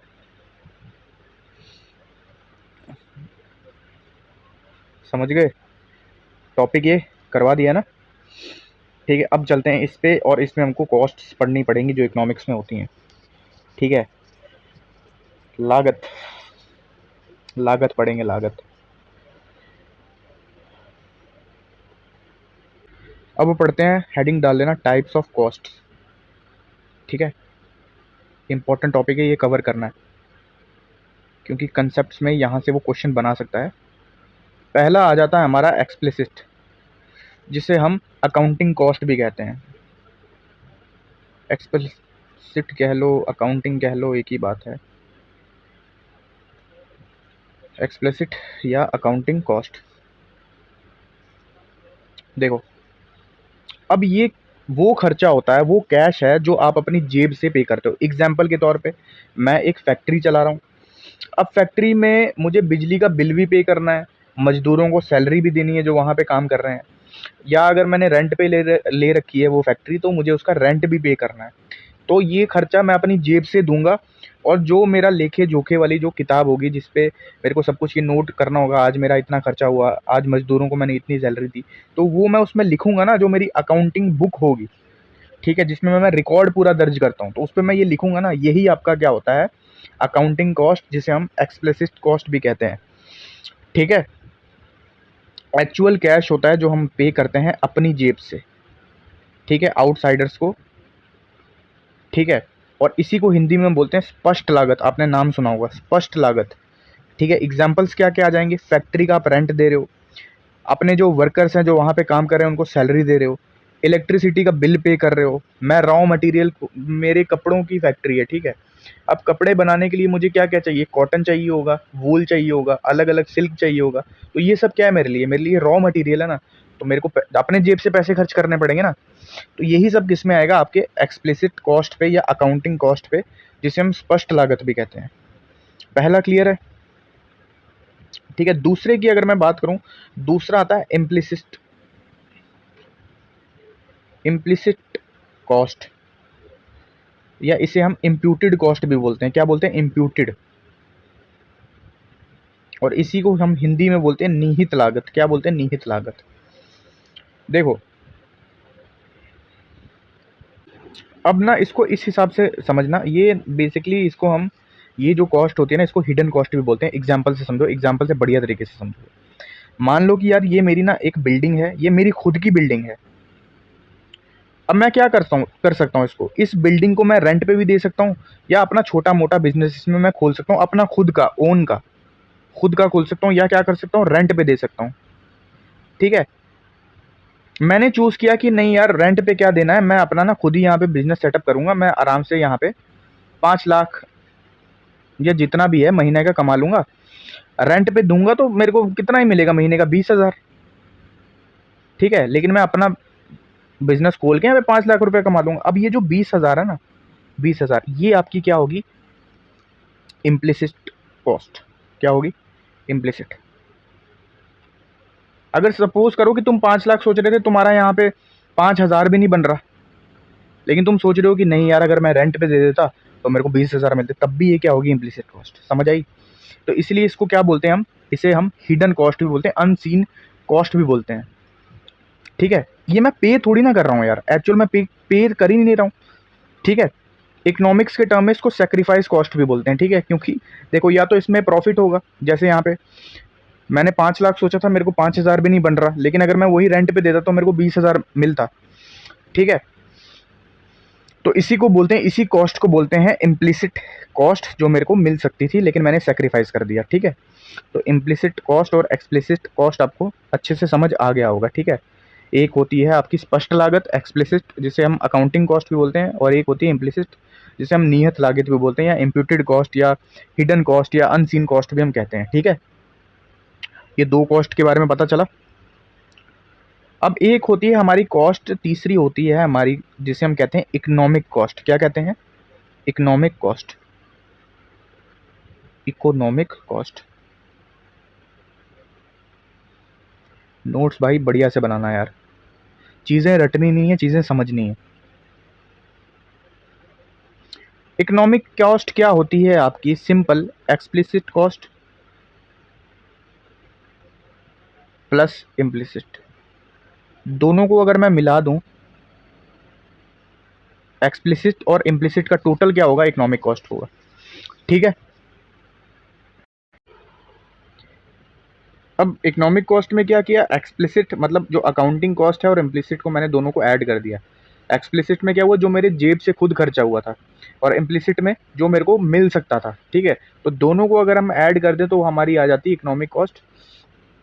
ठीक है, ये बेसिकली इकोनॉमिस्ट ने ये वाली कॉस्ट इसीलिए निकाली ताकि आपको पता चल सके कि रियल में आपका प्रॉफिट हो रहा है या लॉस हो रहा है। ठीक है, तो 3 टाइप की कॉस्ट हम पढ़ चुके हैं, एक्सप्लिसिट, इम्प्लिसिट और इकोनॉमिक। अब हम पढ़ते हैं अपनी नेक्स्ट कॉस्ट। ठीक है, और नेक्स्ट है हमारी अपॉर्चुनिटी कॉस्ट, जो यहाँ पे लिखी हुई है। इसको साफ कर देता हूँ।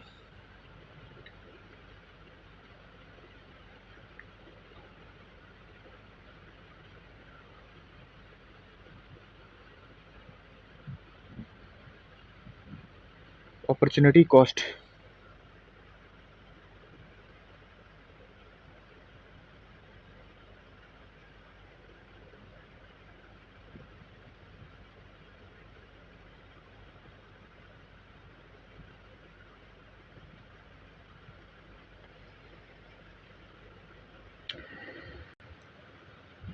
इसको भी क्या करेंगे, एग्जाम्पल से समझेंगे। और एग्जाम्पल ये है कि मान लो मेरे पास ना एक ही ज़मीन है, एक टुकड़ा है ज़मीन का। अब मेरे पास 2 ऑप्शन है, या तो मैं इसमें गन्ना उगाऊं, शुगर केन उगाऊं,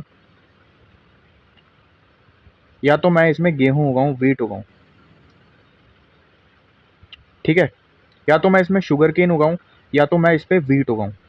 अब शुगर केन से जो मेरा प्रॉफिट होगा वो मान के चलो वो होगा 100 रुपये। ठीक है, और वीट से होगा कितना, 80। वीट से कितना होगा, 80 होगा। ठीक है, अब हूँ मैं दिमाग से पैदल। ठीक है, मैं बोलूँगा नहीं यार मेरे को ना क्या करना है, मेरे को वीट उगाने में मेरे को कम मेहनत लगेगी, तो मैं वीट ही उगाऊंगा, 80 रुपये कमा लूँगा। लेकिन मैं ज़्यादा मेहनत करके 100 रुपये भी कमा सकता था। तो अब ये जो 100 रुपये होंगे ना, ये मेरे लिए क्या बन जाएंगे, अपॉर्चुनिटी कॉस्ट। अपॉर्चुनिटी कॉस्ट बन जाएंगे। ठीक है, ये शॉर्ट में लिख रहा हूँ, क्योंकि मेरे पास एक ऑप्शन था कि शुगर केन उगा के मैं 100 रुपये कमा लूँ, लेकिन आलस के चक्कर में मैं वीट उगाता हूँ और 80 रुपये कमा लेता हूँ। ठीक है, तो ये 100 रुपये जो मैं कमा सकता था ना, वही मेरे लिए अपॉर्चुनिटी कॉस्ट बन जाएगी। अब देखो यहाँ पे B, the value of the next best alternative forgone when a choice is made. मैंने चॉइस बना ली, मेरी चॉइस क्लियर है कि यार मेरे को मेहनत नहीं करनी, मेरे को वीट उगाना है, गन्ना नहीं उगाना। ठीक है, तो गन्ने का जो प्रॉफिट मेरे को मिल सकता था वो मेरे लिए अपॉर्चुनिटी कॉस्ट बन जाएगी। समझ में आया? ठीक है, अब बात करते हैं नेक्स्ट कॉस्ट की, जो है हमारी संक कॉस्ट। कौन सी कॉस्ट है? Sunk cost. इसे हिंदी में बोलते हैं डूबी हुई लागत। देखो, संक कॉस्ट वैसी कॉस्ट होती है, वैसा खर्चा होता है जो आपका कभी भी रिकवर नहीं हो सकता। क्या नहीं हो सकता? कभी भी रिकवर नहीं हो सकता, वापस नहीं आ सकता। वही क्या कॉस्ट होती है? Sunk cost. सपोज करो ये एक कंपनी है ए।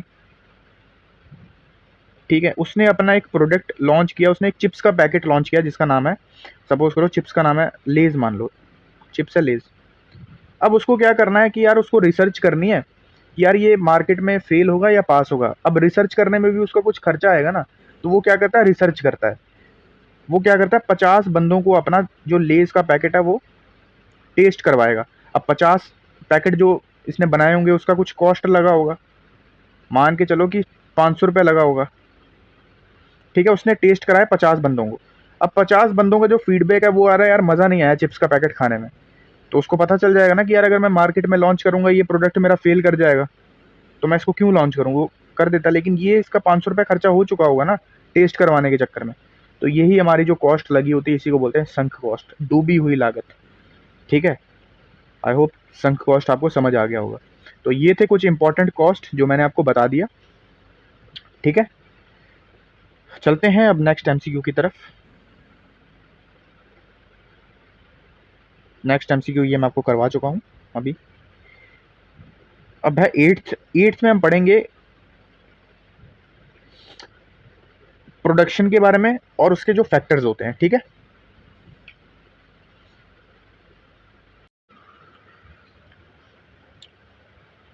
ठीक है, तो टॉपिक डाल देना प्रोडक्शन एंड इट्स फैक्टर्स। सबसे पहले यार प्रोडक्शन क्या है, सिंपल चीज़ है, गुड्स या सर्विस की क्रिएशन करना।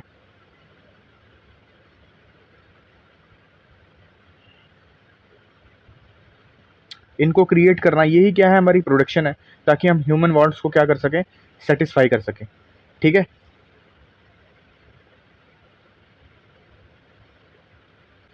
अब कुछ एग्जांपल क्या हो जाएंगी प्रोडक्शन की। आपका जो किसान है वो गेहूं उगा रहा है, फैक्ट्री में कार बन रही है, टीचर आपको पढ़ा रहा है। अब पढ़ा रहा है, ये प्रोडक्शन कैसी है, तो आपको सर्विस प्रोवाइड कर रहा है ना, टीचिंग प्रोवाइड कर रहा है। डॉक्टर आपका ट्रीटमेंट कर रहा है, सर्विस दे रहा है। ठीक है, ट्रांसपोर्ट कंपनी क्या कर रही है, एक जगह से दूसरी जगह जो गुड्स हैं, जो सामान है, उसको एक जगह से दूसरी जगह पे लेके जा रही है। ठीक है, तो ये सब किस में आ जाता है, आपका प्रोडक्शन में। अब कुछ इंपॉर्टेंट फैक्टर्स होते हैं प्रोडक्शन के, वो भी हम जान लेते हैं। ठीक है, अब चार बात करते हैं, चार फैक्टर्स जो इंपॉर्टेंट रहने वाले हैं आपके प्रोडक्शन के। सबसे पहला जो फैक्टर आता है वो आता है लैंड। पहले बता देता हूँ कौन कौन से होते हैं। एक लैंड होता है, लेबर,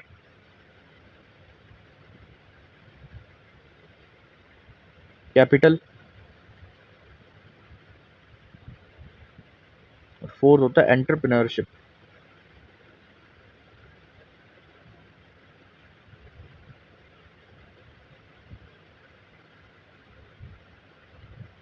क्या सर मनी होता है? अब प्रोडक्शन के लिए पैसा भी तो लगता है, मनी नहीं होता। अभी ये आपका बहुत इंपॉर्टेंट डाउट होगा, ये मैं अभी क्लियर करूंगा। पहले ये मैं चार बता दूं, फिर आपको ये क्लियर कर दूंगा। ठीक है, मनी नहीं होता, तो पहले मैं यहीं पे मनी को काट देता हूँ। ठीक है, अब बात करते हैं एक एक करके। लैंड, सबसे पहले अगर मैं बात करूँ लैंड की, तो लैंड सिर्फ आपका एक ज़मीन का टुकड़ा नहीं होता प्रोडक्शन में। लैंड के अंदर सब सारे के सारे आपके नेचुरल रिसोर्सेज हैं, वो चीज़ें जो हमें नेचर से मिलती हैं वो सारी आ जाती हैं। अब नेचर से हमें क्या क्या मिल रहा है, हमें नेचर से पानी मिल रहा है, ठीक है, वाटर मिल रहा है, ठीक है, फॉरेस्ट मिल रहा है, ठीक है, जंगल मिल रहे हैं, फॉरेस्ट मिल रहे हैं, वो नदियाँ वगैरह मिल रही हैं, लैंड मिल रही है। ठीक है, तो ये सारी के सारी नेचुरल रिसोर्सेज किसके अंदर आ जाती हैं, लैंड के अंदर आ जाती हैं। ठीक है, तो इकोनॉमिक्स में याद रखना, इकोनॉमिक्स में लैंड का मतलब सिर्फ ज़मीन का एक टुकड़ा नहीं होता, इसके अंदर वो सारी नेचुरल रिसोर्सेज आ जाती हैं। ठीक है,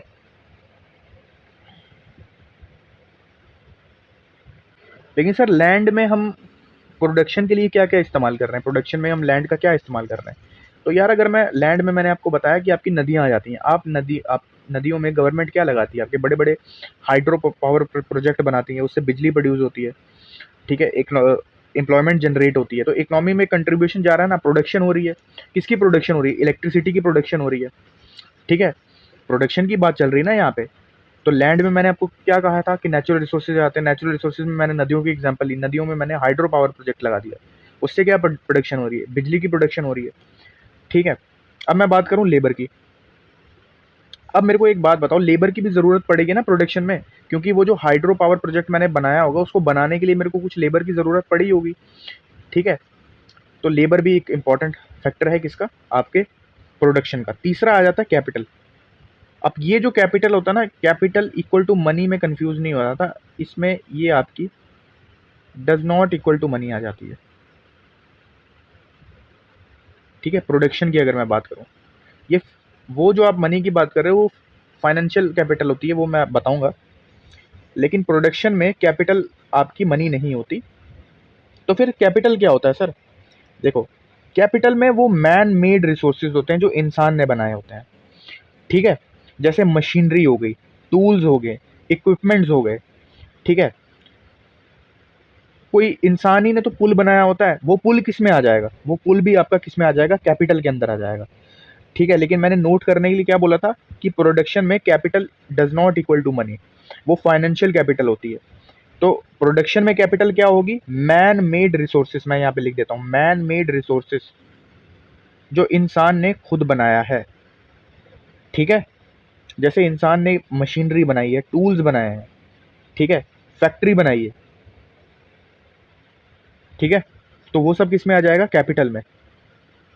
अब मुझे एक बात बताओ, आपकी फैक्ट्री में जो मशीन होती है, जो प्रोडक्शन करती है, कुछ सामान बनाती है, तो मेरे लिए वो मशीन क्या होगा? वो कैपिटल होगा ना, क्योंकि उस मशीन को किसी इंसान ने बनाया होगा, तो मशीन मेरे लिए क्या हो जाएगी? कैपिटल हो जाएगी। तो कैपिटल के क्या एग्जांपल फिर से बता देता हूँ, तो याद रखना। इक्विपमेंट हो गए, आपका रॉ मटेरियल भी आ जाता है, बिल्डिंग्स आ जाती हैं, टूल्स आ जाते हैं, आपकी इंपॉर्टेंट मशीन्स वगैरह आ जाती हैं, ठीक है? अब बात करते हैं अगला फैक्टर जो है एंटरप्रेन्योरशिप, ठीक है? इसका क्या लेना देना होता है प्रोडक्शन से? ये कैसा फैक्टर है? अब एक ऊपर की अगर मैं 3 की बात करूँ, तो मेरे पास प्रोडक्शन के लिए क्या-क्या आ चुका है? लैंड आ चुकी है, लेबर आ गया मेरे पास, और कैपिटल भी आ गया, मशीन्स भी आ गई, जिससे मेरी को प्रोडक्शन में हेल्प मिलेगी, ठीक है? ठीक है ना? मेरे पास लैंड भी आ गया, लेबर भी आ गया और कैपिटल भी आ गया। अब मेरे को क्या करना है? इन तीनों को क्या करना है? कंबाइन करना है। लैंड भी आ गया, लेबर भी आ गया, कैपिटल भी आ गया। अब तीनों को कंबाइन करके एक प्रोडक्ट मेरे को बनाना है। तो तीनों को कंबाइन कर रहा हूँ ना मैं, तीनों को क्या कर रहा हूँ? कंबाइन कर रहा हूँ, तीनों को एक ही जगह पे ला रहा हूँ, लैंड को भी, लेबर को भी और कैपिटल पे, जिससे क्या बनेगा? मेरा प्रोडक्ट मेरे को बनेगा, ठीक है? प्रोडक्ट मेरे लिए बन जाएगा। तो क्या हुआ? एक पूरा बिजनेस प्लान बना, लैंड आया, लेबर आया, कैपिटल आया, तीनों को कंबाइन किया मैंने, तीनों को कंबाइन करके फिर अपना एक प्रोडक्ट बनाया, ठीक है? सपोज करो इन तीनों को कंबाइन करके मैंने रिस्क लिया और बनाया कि यार मैं ए प्रोडक्ट बनाता हूँ, और इससे मेरे को प्रॉफिट हो गया, ठीक है? प्रॉफिट हो गया। तो इसी चीज़ को हम क्या बोलते हैं? एंटरप्रेन्योरशिप। क्या बोलते हैं? एंटरप्रेन्योरशिप, या एंटरप्राइज भी आप कह सकते हो, ठीक है? मेन चीज़ इसमें होती है, बंदा रिस्क लेता है, तीनों को एक साथ लेके आता है। या तो देखो प्रॉफिट होगा या तो लॉस होगा, या तो आपका जो प्रोडक्ट बनेगा वो तो या तो फेल होगा या पास होगा मार्केट में, ठीक है? वो आप पे डिपेंड करता है आपने कैसे बनाया है। अगर आपने अच्छी लैंड ली है, अच्छा लेबर है आपका, अच्छा कैपिटल है, अच्छी मशीन्स है, तो आपका अच्छा प्रोडक्ट बनेगा।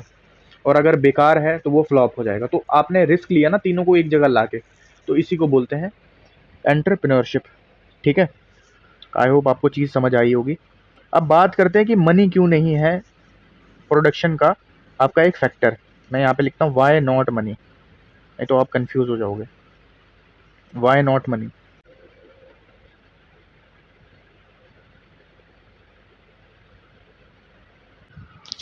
मुझे एक चीज़ सिंपल से बताओ, क्या मनी का प्रोडक्शन में कोई योगदान है? वो कोई मनी क्या कोई चीज़ प्रोड्यूस कर सकता है? आंसर है नहीं।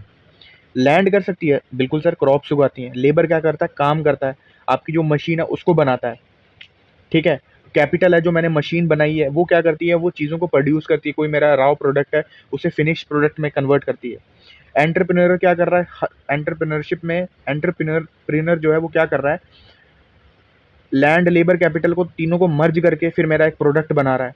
लेकिन मनी का कोई योगदान नहीं है। मनी क्या है? सिर्फ उन चीज़ों को खरीदने के लिए इस्तेमाल हो रही है, प्रोडक्शन में इस्तेमाल नहीं हो रही, खरीदने के लिए इस्तेमाल हो रही है, ठीक है? प्रोडक्शन में कोई कंट्रीब्यूशन नहीं है। अब मान लो कि 10 लाख रुपया कैश मैंने टेबल पे रखा हुआ है, प्रोडक्शन क्या है? ज़ीरो। प्रोडक्शन क्या है? ज़ीरो। प्रोडक्शन तो इन्हीं 4 चीज़ों से हो रही है ना। मनी क्या है? बस एक फ्लो है, आपका एक मीडियम है, ठीक है? फैक्टर्स ऑफ प्रोडक्शन को खरीदने का एक मीडियम है, ठीक है? क्या है मनी? सिर्फ एक ज़रिया, मीडियम है फैक्टर्स ऑफ प्रोडक्शन को खरीदने का। इसीलिए इसको हम फाइनेंशियल कैपिटल कहते हैं।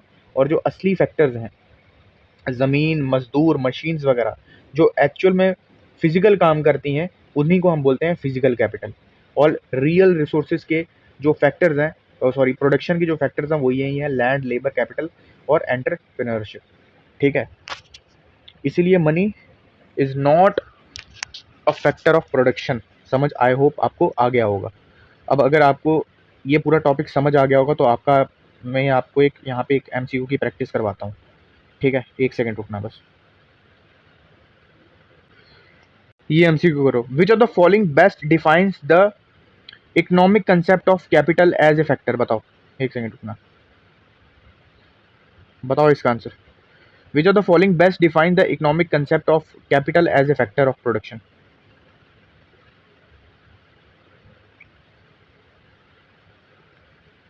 कैपिटल पूछ रहा है किसका? प्रोडक्शन के मामले में। The amount of money circulating in the economy. जिसने ये टॉपिक नहीं पढ़ा होगा वो सीधे इसी को टिक लगाता है कैपिटल समझ के। अभी मैंने आपको कंसेप्ट कराया था कि प्रोडक्शन में कैपिटल क्या होता है, आपके man made goods use to produce other goods and services such as machinery, heavy machinery. तो C is the right answer. समझ में आया? तो ये होता है कैपिटल फैक्टर ऑफ प्रोडक्शन में। अगर ऐसा एमसीक्यू आता तो कंफ्यूज नहीं होना, ठीक है।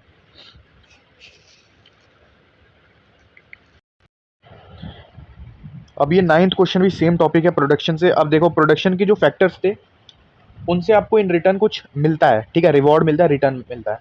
अब मैंने आपको एंटरप्रेन्योरशिप में ये करवाया था कि ये क्या करता है, आपका जो लैंड होता है,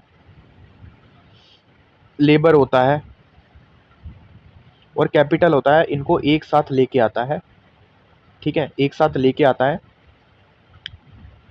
और क्या करता है, आपका एक प्रोडक्ट बनाता है। एक प्रोडक्ट की क्या होती है, आपकी प्रोडक्शन होती है। अगर या तो सक्सेसफुल हो जाए तो इन रिटर्न एंटरप्रेन्योर को क्या मिलता है, प्रॉफिट मिलेगा, बिल्कुल प्रॉफिट मिलेगा, ठीक है, क्योंकि बनाया है इसने इसलिए, या तो उसको प्रॉफिट होगा या तो लॉस होगा, ठीक है। तो रिवार्ड क्या मिलेगा, उसको प्रॉफिट मिलेगा ना यार, अगर सब कुछ सही से चला। अब ये जो ऊपर के भी 3 जो हैं वो आपके रिवॉर्ड और रिटर्न है, ये मिलते हैं आपको अलग अलग फैक्टर्स पे। जैसे रेंट मिलता है आपके प्रोडक्शन फैक्टर लैंड पे। अब रेंट क्यों कहते हैं, इकोनॉमिक के टर्म में, इकोनॉमिक्स में इसे हम क्या कहते हैं, रेंट कहते हैं, जो लैंड से हमें रिवॉर्ड या रिटर्न मिलता है। अब मैं आपको समझाता हूँ कैसे। लैंड में मैंने आपको क्या कहा था, सिर्फ ज़मीन का टुकड़ा लैंड नहीं होता। प्रोडक्शन में लैंड में सारी की सारी आपकी नेचुरल रिसोर्सेज आ जाती हैं। अब सपोज करो कि यार मैंने लैंड रिसोर्स, जो नेचुरल रिसोर्स है, मैं रिवर लेता हूँ, एग्जांपल लेता हूँ रिवर की। अब रिवर में मैंने क्या किया, हाइड्रो पावर प्रोजेक्ट लगाया है। अब मुझे उससे रिटर्न क्या मिलेगा, अब मुझे उससे रिटर्न मिलेगा यार, रिटर्न मुझे मिल रहा है, इलेक्ट्रिसिटी मिल रही है। तो नेचर का इस्तेमाल करके जो चीज़ मुझे मिलती है उसे हम बोलते हैं रेंट। क्या बोलते हैं, rent. For example hydro power project, natural resource जो कि क्या था, एक रिवर था, उस पे लगा के मुझे इन रिटर्न क्या मिला, इलेक्ट्रिसिटी मिली। और उसी को इकोनॉमिकल टर्म में हम क्या बोलते हैं, रेंट बोलते हैं। क्या बोलते हैं, रेंट बोलते हैं प्रोडक्शन की लैंग्वेज में। जब हम प्रोडक्शन टॉपिक पढ़ते हैं इकोनॉमिक्स में, उसको हम रेंट बोलते हैं, ठीक है। वेज इसको बोलते हैं, वेज। अब मेरे को एक बात बताओ, ये जो मेरा पावर प्रोजेक्ट लगाया होगा, वो बनाया होगा, उसमें लेबर का भी योगदान होगा। अब लेबर को क्या मिलेगा, लेबर को मैं तनख्वाह दूंगा। अब जो उनको तनख्वाह दूंगा उसी को हम बोलते हैं वेज। क्या बोलते हैं, वेज बोलते हैं, वेज बोलते हैं। उनको रिटर्न में क्या मिलता है, लेबर को क्या मिलता है, रिटर्न में वेज मिलती है, तनख्वाह मिलती है, जो जो उन्होंने काम किया होता है उसका, ठीक है। अब बात करता हूँ इंटरेस्ट की। इंटरेस्ट क्या होता है,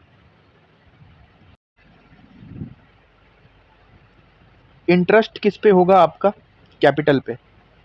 इंटरेस्ट आपको कैपिटल के रिटर्न पे मिलती है। कैपिटल में मैंने आपको क्या कहा था, मशीनरी। अब मैं अगर कोई एक मशीन खरीदता हूँ, उस पे मेरा पैसा लगता है। मान लो मैंने बैंक से लोन लेके वो क्या किया, वो मशीन को खरीदा होगा।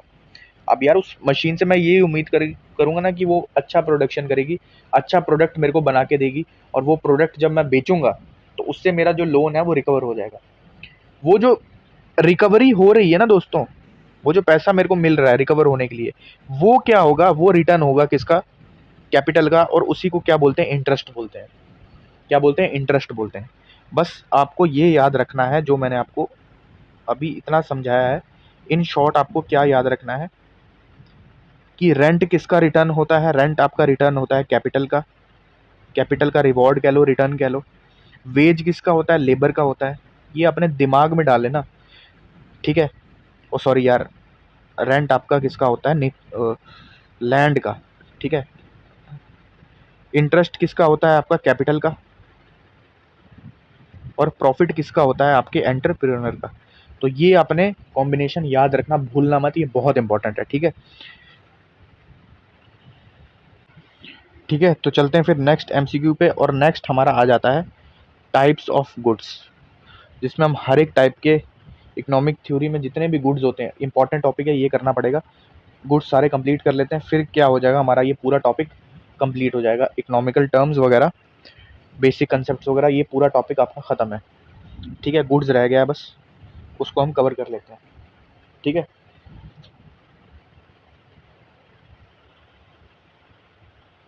अब इसमें आपको 2 चीज़ें पढ़नी पड़ेंगी। सबसे पहले जो मैं आपको बताऊंगा वो होता है थ्योरी ऑफ डिमांड, ये इंपॉर्टेंट है, तभी आपको क्लासिफिकेशन ऑफ गुड्स समझ में आएगा। थ्योरी ऑफ डिमांड,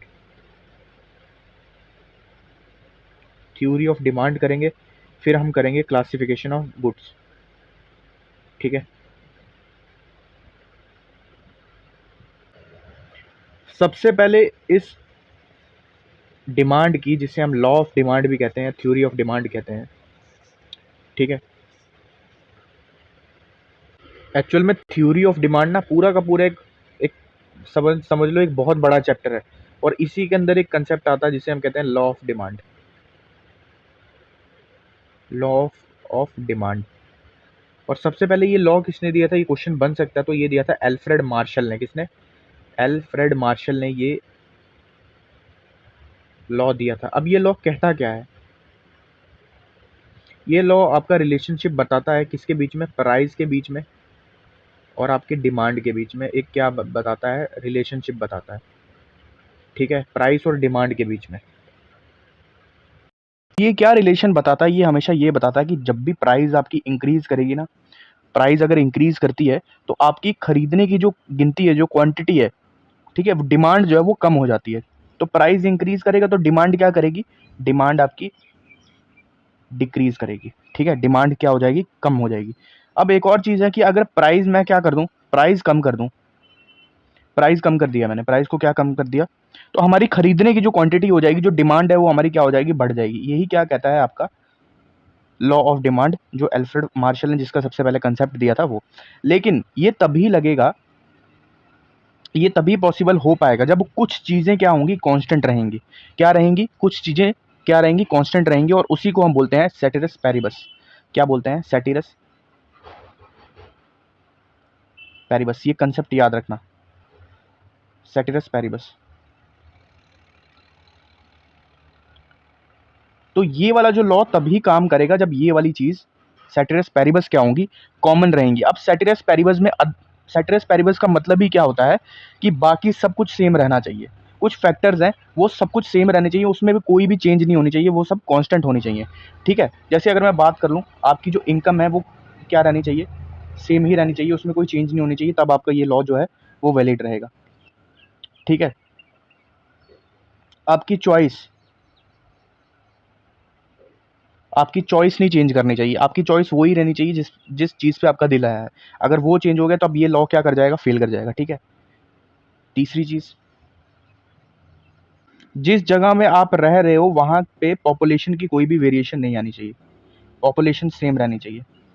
तो ये कुछ चीज़ें हैं, इन्हीं को कहा गया क्या?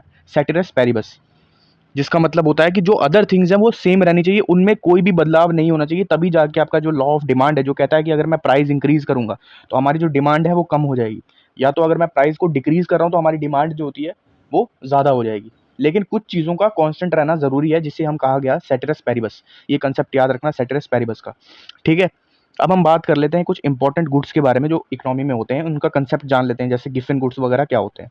ठीक है, तो आपको लॉ ऑफ डिमांड समझ आ गया होगा, बस इसका कंसेप्ट पता होना चाहिए। और सेटिरस पैरिबस का मतलब आपको पता होना चाहिए। सेटिरस पैरिबस का मतलब मैंने क्या बताया कि लॉ ऑफ डिमांड तभी होगा जब कुछ चीज़ें मैं कांस्टेंट कर दूंगा, उसमें कोई भी वेरिएशन नहीं लाऊंगा, उसी का मतलब होता है सेटिरस पैरिबस।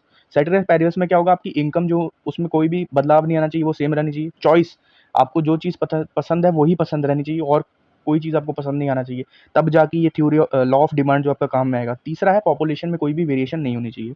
ठीक है, तो ये हो गया थ्योरी ऑफ डिमांड और कंसेप्ट ऑफ सेटिरस पैरिबस। ठीक है, अब हम बात कर लेते हैं गुड्स की।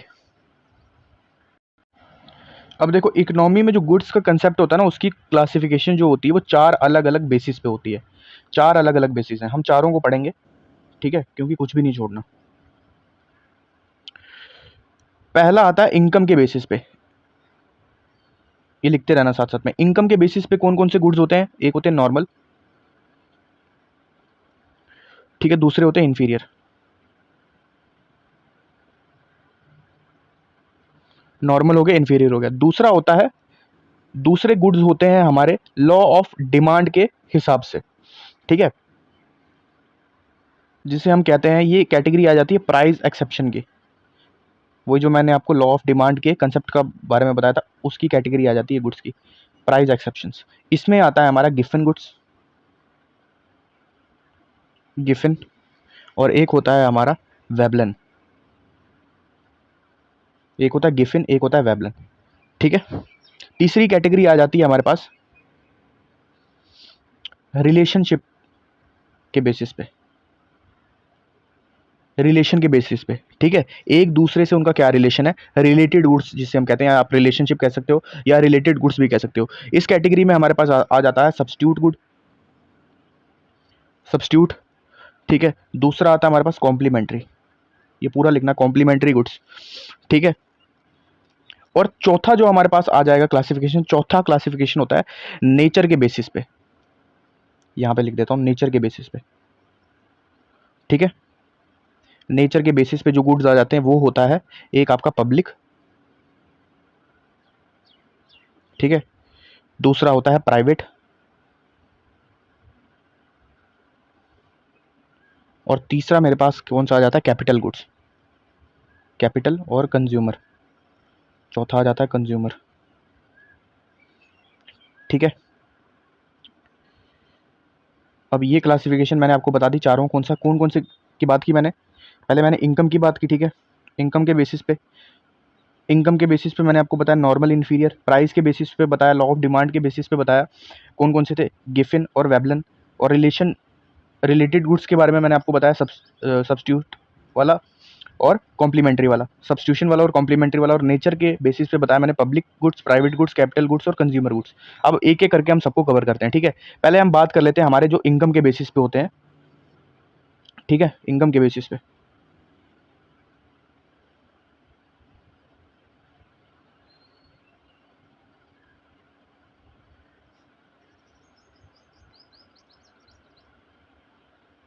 इनकम के बेसिस पे मैंने आपको कौन कौन से गुड्स बताए थे। ठीक है, नॉर्मल और इन्फीरियर।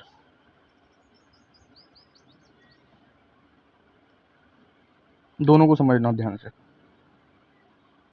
देखो, नॉर्मल गुड्स आप तब लेते हो ना जब आपकी क्या होती है, आपकी इनकम बढ़ती है, तब आप क्या खरीदोगे, नॉर्मल गुड्स खरीदोगे। जैसे सपोज करो मेरी सैलरी काफ़ी ज़्यादा है और उसमें थोड़ी इंक्रीमेंट भी होगी। अब मैं क्या करूँगा, मेरा मन करेगा यार मैं एप्पल का आईफोन खरीद लेता हूँ।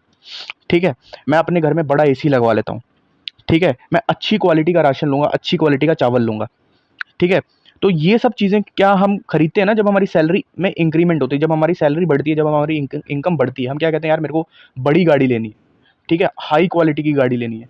तो वही सब जो सामान जब जो आप लेते हो आपकी इनकम बढ़ने पे, उसे हम कहते हैं नॉर्मल गुड्स। क्या कहते हैं, नॉर्मल गुड्स। जैसे ब्रांडेड क्लोथ्स की अगर मैं बात करूं, आप तब नॉर्मल क्लोथ्स नहीं पहनोगे, आप ब्रांडेड ही पहनोगे। ठीक है, आप बड़ा एसी लगवाओगे। ठीक है, आप अच्छी क्वालिटी का, हाई क्वालिटी का क्या लोगे, फूड लोगे, हाई क्वालिटी राशन लोगे। आप तब जो गवर्नमेंट राशन से मिलता है वहां से नहीं लोगे, आप हाई क्वालिटी का चावल लोगे, हाई क्वालिटी का आटा लोगे। वो सब होता है नॉर्मल गुड्स। अब इन्फीरियर गुड्स क्या होता है, जब आपकी सैलरी क्या होती है, आपकी सैलरी क्या हो जाती है, कम हो जाती है। आपकी सैलरी क्या हो जाती है, कम हो जाती है। एक गलती हुई है, माफ करना। देखो, इन्फीरियर में ना, एक एग्जांपल से मैं आपको समझाता हूँ। देखो, आपकी क्या हो रही है, सैलरी इंक्रीज कर रही है। आप सपोज करो कि 50,000 आपकी सैलरी है और इंक्रीमेंट होती है, एग्जाम्पल के तौर पर समझना, इंक्रीमेंट होती है 1 लाख रुपए आपकी सैलरी हो जाती है। अब मुझे बताओ, अगर आपकी सैलरी 1 लाख रुपए है तो आप घटिया क्वालिटी वाली चीजें लोगे, नहीं लोगे ना। तो वही जो घटिया क्वालिटी का जो सामान होता है, जो गुड्स होता है, वही किस कैटेगरी में आ जाता है, इन्फीरियर गुड्स की कैटेगरी में। कि मतलब क्या हो रहा है, अगर आपकी इनकम बढ़ रही है, उसमें इंक्रीमेंट हो रही है। ठीक है, तो जो लो क्वालिटी चीजें हैं, आप उनकी डिमांड खत्म कर दोगे, वो आपको लेने का मन नहीं करेगा। अब इन्फीरियर गुड्स में क्या क्या एग्जाम्पल हो जाएंगे, आप अनब्रांडेड कपड़े नहीं खरीदोगे, आप सस्ता राशन नहीं खरीदोगे। तो इसके अंदर क्या आ जा रहा है, कौन कौन से गुड्स आ जा रहे हैं, जैसे low quality clothes, low quality clothes हो गए। ठीक है, लो क्वालिटी राशन हो गया, गवर्नमेंट राशन वगैरह आप कह सकते हो। ठीक है, तो वो सारा छोटा मामूली सा सामान जो आप अपनी इनकम बढ़ने पे नहीं खरीदोगे, वही सब किस में आ जाएगा, इन्फीरियर गुड्स में। ठीक है, अब एक सिंपल एग्जांपल से मैं आपको बताता हूँ। अगर हमारी इनकम बहुत कम है तो हम क्या करते हैं, बस से ट्रैवल करते हैं। हम अपनी गाड़ी नहीं खरीदते, हम सोचते हैं कि छोड़ यार, बस से जाते हैं। अब आपकी इनकम बढ़ गई, आपने क्या कर लिया, अपने लिए एक बड़ी गाड़ी खरीद ली, कार खरीद ली, बाइक खरीद लिया या फ्लाइट पे ट्रैवल कर रहे हो। अब वो जो बस वाला ट्रैवल होगा ना जो आप करते थे, वो किस कैटेगरी में आ जाएगा? इन्फीरियर की कैटेगरी में। इसीलिए उसको कहा गया इन्फीरियर गुड्स। तो इन्फीरियर गुड्स वो गुड होते हैं जब भी हमारी सैलरी बढ़ती है और हम जो चीज़ों को इग्नोर कर देते हैं, हम जो लेना चीज़ें पसंद नहीं करते, जिनकी जो क्वालिटी होती है वो घटिया होती है और उनकी क्वालिटी लो होती है, ठीक है? उनकी डिमांड जब कब कम हो जाती है, वही कैटेगरी किस में आ जाती है? इन्फीरियर गुड्स की कैटेगरी में, ठीक है? तो ये 2 चीज़ें मैंने आपको बता दिया, कौन-कौन सी? नॉर्मल और इन्फीरियर। नॉर्मल में क्या बताया था कि अगर हमारी सैलरी इंक्रीज़ हो जा रही है, तो हमारा मन करता है कि नहीं यार, मैं अच्छी-अच्छी चीज़ें खरीदूँ, ठीक है? हाई क्वालिटी की खरीदूँ। अब मुझे बताओ इन्फीरियर में अगर आपकी इनकम ज़्यादा हो रही है तो आप किस पे स्विच कर जाओगे? नॉर्मल गुड्स पे ना, नॉर्मल गुड्स खरीदोगे और जो आप छोड़ रहे होगे वो किस में आ जाएगा? इन्फीरियर गुड्स में, ठीक है? सिंपल सा एग्जांपल मैं यहाँ पे लिखता हूँ, एक सैमसंग का फ़ोन है कोई, सैमसंग का फ़ोन है कोई 20,000 का, ठीक है? और एप्पल आईफ़ोन है, एप्पल का फ़ोन है कोई लाख रुपए का फ़ोन है, ठीक है? लाख रुपए यहाँ पे लिख दिया। अब आपकी सैलरी कितनी है? सपोज़ करो कि आपकी सैलरी है 2,50,000 रुपए, आप किस पे स्विच करोगे? आपके पास पहले सैमसंग था, लेकिन आप इसको छोड़ के आपकी सैलरी में इंक्रीमेंट हुआ, आप क्या लोगे? एप्पल का लाख रुपए वाला फ़ोन ले लोगे। ये किस कैटेगरी में आ जाएगा? नॉर्मल कैटेगरी में। और सैमसंग किस में आ जाएगा? आपकी इन्फीरियर गुड्स की क्वालिटी सॉरी कैटेगरी में, ठीक है? तो आपको समझ आ गया होगा नॉर्मल का कंसेप्ट, नॉर्मल गुड्स का और इन्फीरियर गुड्स का। तो हमेशा याद रखना जो चीज़ मैंने आपको बताई, ठीक है? अब हम बात कर लेते हैं जो था लॉ ऑफ डिमांड के बेसिस पे, जिसे हम प्राइस एक्सेप्शंस भी कहते हैं, उसके बेसिस पे क्या क्लासिफिकेशन थी। 2 चीज़ें मैंने आपको बताई थी और उसी पे ये एमसीक्यू बेस्ड है, गिवन गुड्स, ठीक है? अब नेक्स्ट हेडिंग डालना कि गिवन गुड्स क्या होता है।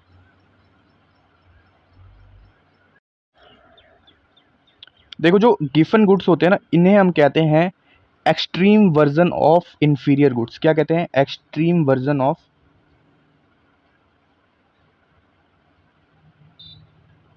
वर्जन ऑफ इंफीरियर गुड्स,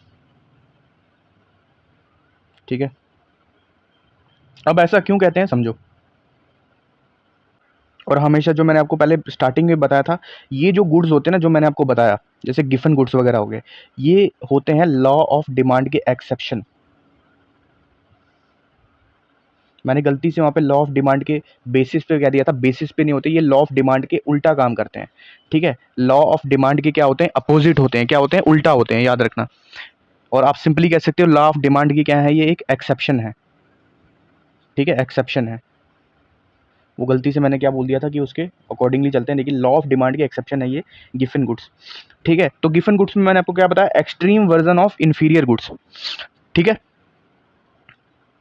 अब नॉर्मली अगर मैं बात करूं लॉ ऑफ डिमांड में, मैंने आपको क्या बताया था कि यार अगर हमारी प्राइस बढ़ रही है ना, प्राइस बढ़ रही है तो डिमांड डिमांड क्या हो जाएगा? डिमांड हमारा कम हो जाएगा, ठीक है? लेकिन अगर प्राइस बढ़ रहा है और डिमांड भी हाई हो जाए, प्राइस बढ़ रहा है और डिमांड भी हाई हो जाए, तो ये इसका एक्सेप्शन ही तो है लॉ ऑफ डिमांड का। अब मैं बताता हूँ गिवन गुड्स में ऐसा होता क्यों है, ठीक है?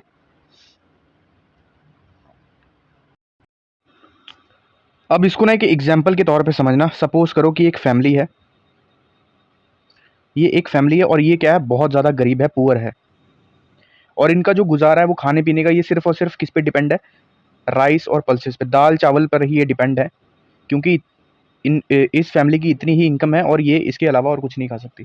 लेकिन ये क्या करते हैं कि अपनी थोड़ी सेविंग करते हैं कि नहीं यार दाल चावल बहुत खा लिए, थोड़ी सेविंग करते हैं, हम क्या करते हैं? मीट भी खाएंगे, अब से मीट भी खाएंगे, थोड़ी सी सेविंग कर करके। अब क्या करती थी गवर्नमेंट? खेल कर देती है गवर्नमेंट, क्या करती है? राइस और पल्सेस के प्राइस बढ़ा देती है। अब मुझे बताओ अगर दाल चावल जो उसका बेसिक चीज़ है, इसके अलावा वो बहुत कम दूसरी वगैरह चीज़ खाता है, तो अगर राइस और पल्सेस के प्राइस बढ़ जाएंगे तो क्या ये मीट वगैरह खा पाएगा? जो उसका मन करता था, नहीं खा पाएगा ना। तो उसको मजबूरन ही किस पे पूरा का पूरा शिफ्ट डालना पड़ेगा? अपने राइस और पल्सेस पे। उसको मजबूरन ये चीज़ खरीदनी ही पड़ेगी और बाकी सारी सभी चीज़ों को क्या करना पड़ेगा? त्याग करना पड़ेगा। उसकी परचेजिंग पावर ही, खरीदने की क्षमता ही खत्म हो गई है, परचेजिंग पावर ही खत्म हो गई है। देख रहे हो? परचेजिंग पावर ही खत्म हो गई है। अब वो ना चाहते हुए भी दाल चावल को ही उसका प्राइमरी सोर्स बनाना पड़ेगा। वो सोच रहा था कि चलो यार मैं बजट बनाऊंगा अपना, थोड़ा सा निकालूंगा पैसे और मीट वगैरह भी खाएंगे, लेकिन वो ऑप्शन इसके लिए अब नहीं बचा और इसको ना चाहते हुए भी किस पे डिपेंड होना पड़ा? पूरा 100% डिपेंड होना पड़ा राइस और पल्सेस पे, दाल चावल पे, ठीक है? तो गिफिन गुड्स में क्या क्या आया देखो, गिफिन गुड्स में यहाँ पे शॉर्ट में लिखता हूँ, एक्सट्रीम पॉवर्टी, बहुत ज़्यादा गरीबी है, एक्सट्रीम पॉवर्टी, सस्ता बेसिक खाना, चीप फूड, और कोई सब्स्टिट्यूट ही नहीं है, नो सब्स्टिट्यूट।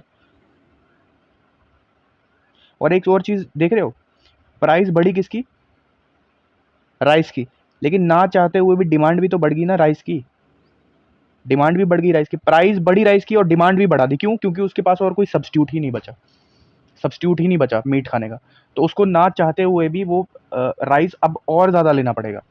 ठीक है, जो वो पैसे बचा रहा था कि नहीं यार मैं बाकी चीज़ भी लूँगा, अब वो भी चीज़ में उसको राइस ही लेना पड़ेगा, क्योंकि बाकी सारी और चीज़ें वो उसके लिए महंगी पड़ेंगी। ठीक है, तो देख रहे हो इससे क्या हुआ कि प्राइस बढ़ने पर भी डिमांड बढ़ रही है, तो इसीलिए आपका लॉ ऑफ डिमांड जो है एक्सेप्शन है किसकी, गिफिन गुड्स की। समझ आया? अब गिफिन गुड्स का आंसर बताओ। यहाँ लिखा हुआ हाई क्वालिटी लग्जरी गुड्स, गलत। Inferior goods for which demand increases as the price increases, demand बढ़ रही थी चावल की, प्राइस बढ़ गया तब भी उसको खरीदना पड़ा। ठीक है, क्योंकि उसके पास कोई और ऑप्शन नहीं था, तो क्या आ जाएगा इसका आंसर, बी आ जाएगा, B is the right answer. ठीक है, तो गिफिन गुड्स हो गया। अब हम बात कर लेते हैं लॉ ऑफ डिमांड की एक और एक्सेप्शन का गुड, वो भी इंपॉर्टेंट है, उसके बारे में भी बात कर लेते हैं। ठीक है,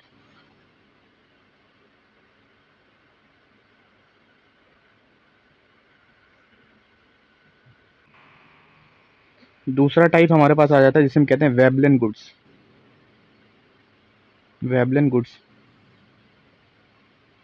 ठीक है, देखो अगर मैं इसका आपको सिंपल एक डेफिनेशन बताऊँ ना, तो ये वैसे गुड्स होते हैं जो लोग शो ऑफ के लिए खरीदते हैं, अपनी सोसाइटी में अमीरी दिखाने के लिए, अपना स्टेटस दिखाने के लिए खरीदते हैं, स्टेटस शो करने के लिए। ठीक है, कि हम कितने अमीर हैं। एक एग्जांपल लिखता हूँ, रोलेक्स, रोलेक्स की वॉच आपको पता है कितनी महंगी होती है, हर कोई अफोर्ड नहीं कर सकता, लेकिन अमीर लोग जो हैं इसको खरीदते हैं। ठीक है, अमीर लोग इसे खरीदते हैं, बेशक इसकी प्राइस जितनी मर्जी बढ़ती जाए, अमीर लोग इसे खरीदेंगे ही खरीदेंगे, क्योंकि उन्हें अपना स्टेटस, अपनी क्लास सोसाइटी में दिखानी है। ठीक है, अब आपको पता ही होगा कि जो बहुत ज़्यादा अमीर लोग होते हैं उनके लिए प्राइस मैटर नहीं करता, अगर इसी रोलेक्स का प्राइस मैं 2 गुना भी बढ़ा दूँ ना, वो तब भी खरीदेंगे, क्योंकि उन्हें अपना क्या करना है, अपनी क्लास दिखानी है, अपना स्टेटस दिखाना है। ठीक है, क्योंकि उनका माइंडसेट ही ऐसा है, अमीर दिखने के लिए वो लोग इसको खरीदेंगे ही खरीदेंगे। तो यहाँ पे क्या हो रहा है, प्राइस बढ़ भी रहा है तब भी क्या हो रहा है, उसका प्राइस बढ़ने के बावजूद भी उसकी जो डिमांड है वो और ज़्यादा बढ़ रही है। ठीक है, क्यों, क्योंकि लोगों को अपना स्टेटस दिखाना है, अपना अमीर होना दिखाना है सोसाइटी को। ठीक है, अगर मेरे को बताओ, एक अमीर बहुत बहुत ज़्यादा महंगी चीज़ खरीद रहा है, तो उसके लिए तो क्या ये स्टेटस सिंबल हो जाएगा ना, उसको तो और लगेगा कि नहीं यार मैंने और महंगी चीज़ ली, इससे भी ज़्यादा महंगी चीज़ ली। तो इस केस में क्या हो रहा है, यहाँ पे भी लॉ ऑफ डिमांड क्या हो जा रहा है, आपका फेल हो जा रहा है, क्योंकि अगर डिमांड बढ़ रही है, प्राइस बढ़ रहा है, तो डिमांड भी बढ़ रही है, लेकिन केस ये है कि इसमें दिखावे के लिए, अपना स्टेटस शो करने के लिए सोसाइटी में इन चीज़ों को खरीदा जा रहा है। तो ऐसे ही प्रोडक्ट्स किस कैटेगरी में आते हैं, वेबलन गुड्स की कैटेगरी में आते हैं। ठीक है, टॉपिक समझ आ गया होगा, चलो ये वाला है फिर एमसीक्यू करो। Veblen goods are characterized by which of the following, demand falls when price rises, गलत। They are consumed mainly as a status symbol और कंस्पिशियस कंजम्पशन, कंस्पिशियस कंजम्पशन का मतलब हो गया दिखावटी, दिखावटी खपत, यानी किस चीज़ को सिर्फ इसलिए खरीदना ताकि दुनिया को अपनी वेल्थ जो है वो दिखा सके। ठीक है, जैसे यार डायमंड्स हो गए,